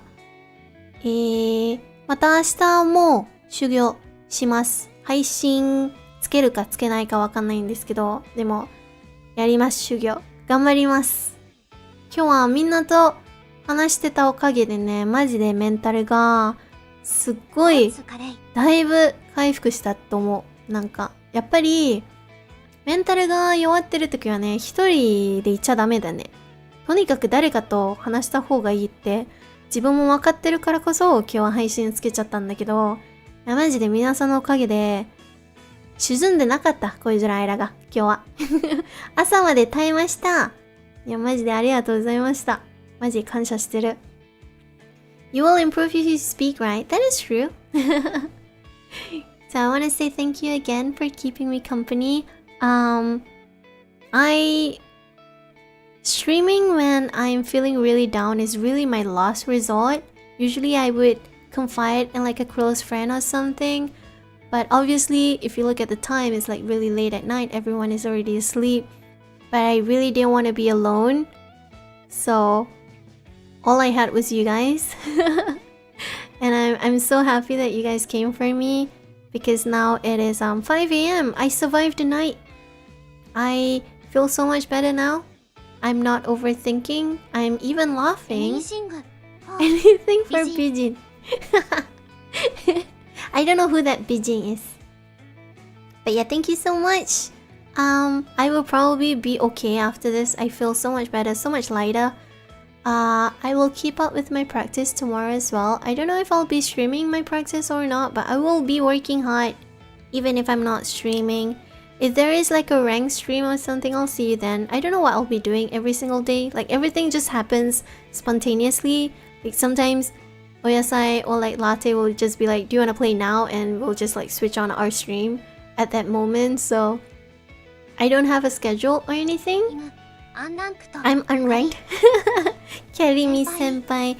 If I do, you know, Sato Latte, he works like really late into the night. He would always come back at like midnight or something. So there are days where he can't play with us. And during those days, I like to play with viewers with Oyasai as well. So if we have a chance to play together, I won't carry you, but I will let Oyasai carry you. He is like the true master within my friends. He's really good. He's good enough to play with like pro players and everything. So yeah. But I'll see you guys next time. Have a good rest. Yeah, he has friends who are like pro players and everything, so he plays with them a lot. So I think he's kind of used to being like in a lobby full of like really good people. So yeah, I will let him carry you. I do want to be carried. また次の配信でよかったらまた次の配信でお会いしましょう。よかったらね。よかったらね。またぜひ来てください。今日は一旦皆さん、まだの方々はおやすみなさい。ゆっくり寝てください。これから仕事とか学校がある方々はお疲れ様でした。お疲れ様でした？ちゃうな。頑張ってください。お疲れじゃないわ。一日の始まりなのに。何言ってるんだ。ちょっと脳みそが溶けてるわ、さすがに。おつあいらポンズ。For anyone who's not asleep yet, go to bed. If you have the entire day ahead of you, have a good day. Bye bye. Stay safe. Toto, you're still around. Good night, good night. Have a good day. I'll see you guys on my next stream. おつあいら。また次の配信でお会いしましょう。じゃあね。バイバイバイバイバイバイ。JP Nikki already went to work. He's not around anymore. He said bye bye just now. He has to get ready for work. Bye bye. See you guys. じゃあね。あわ。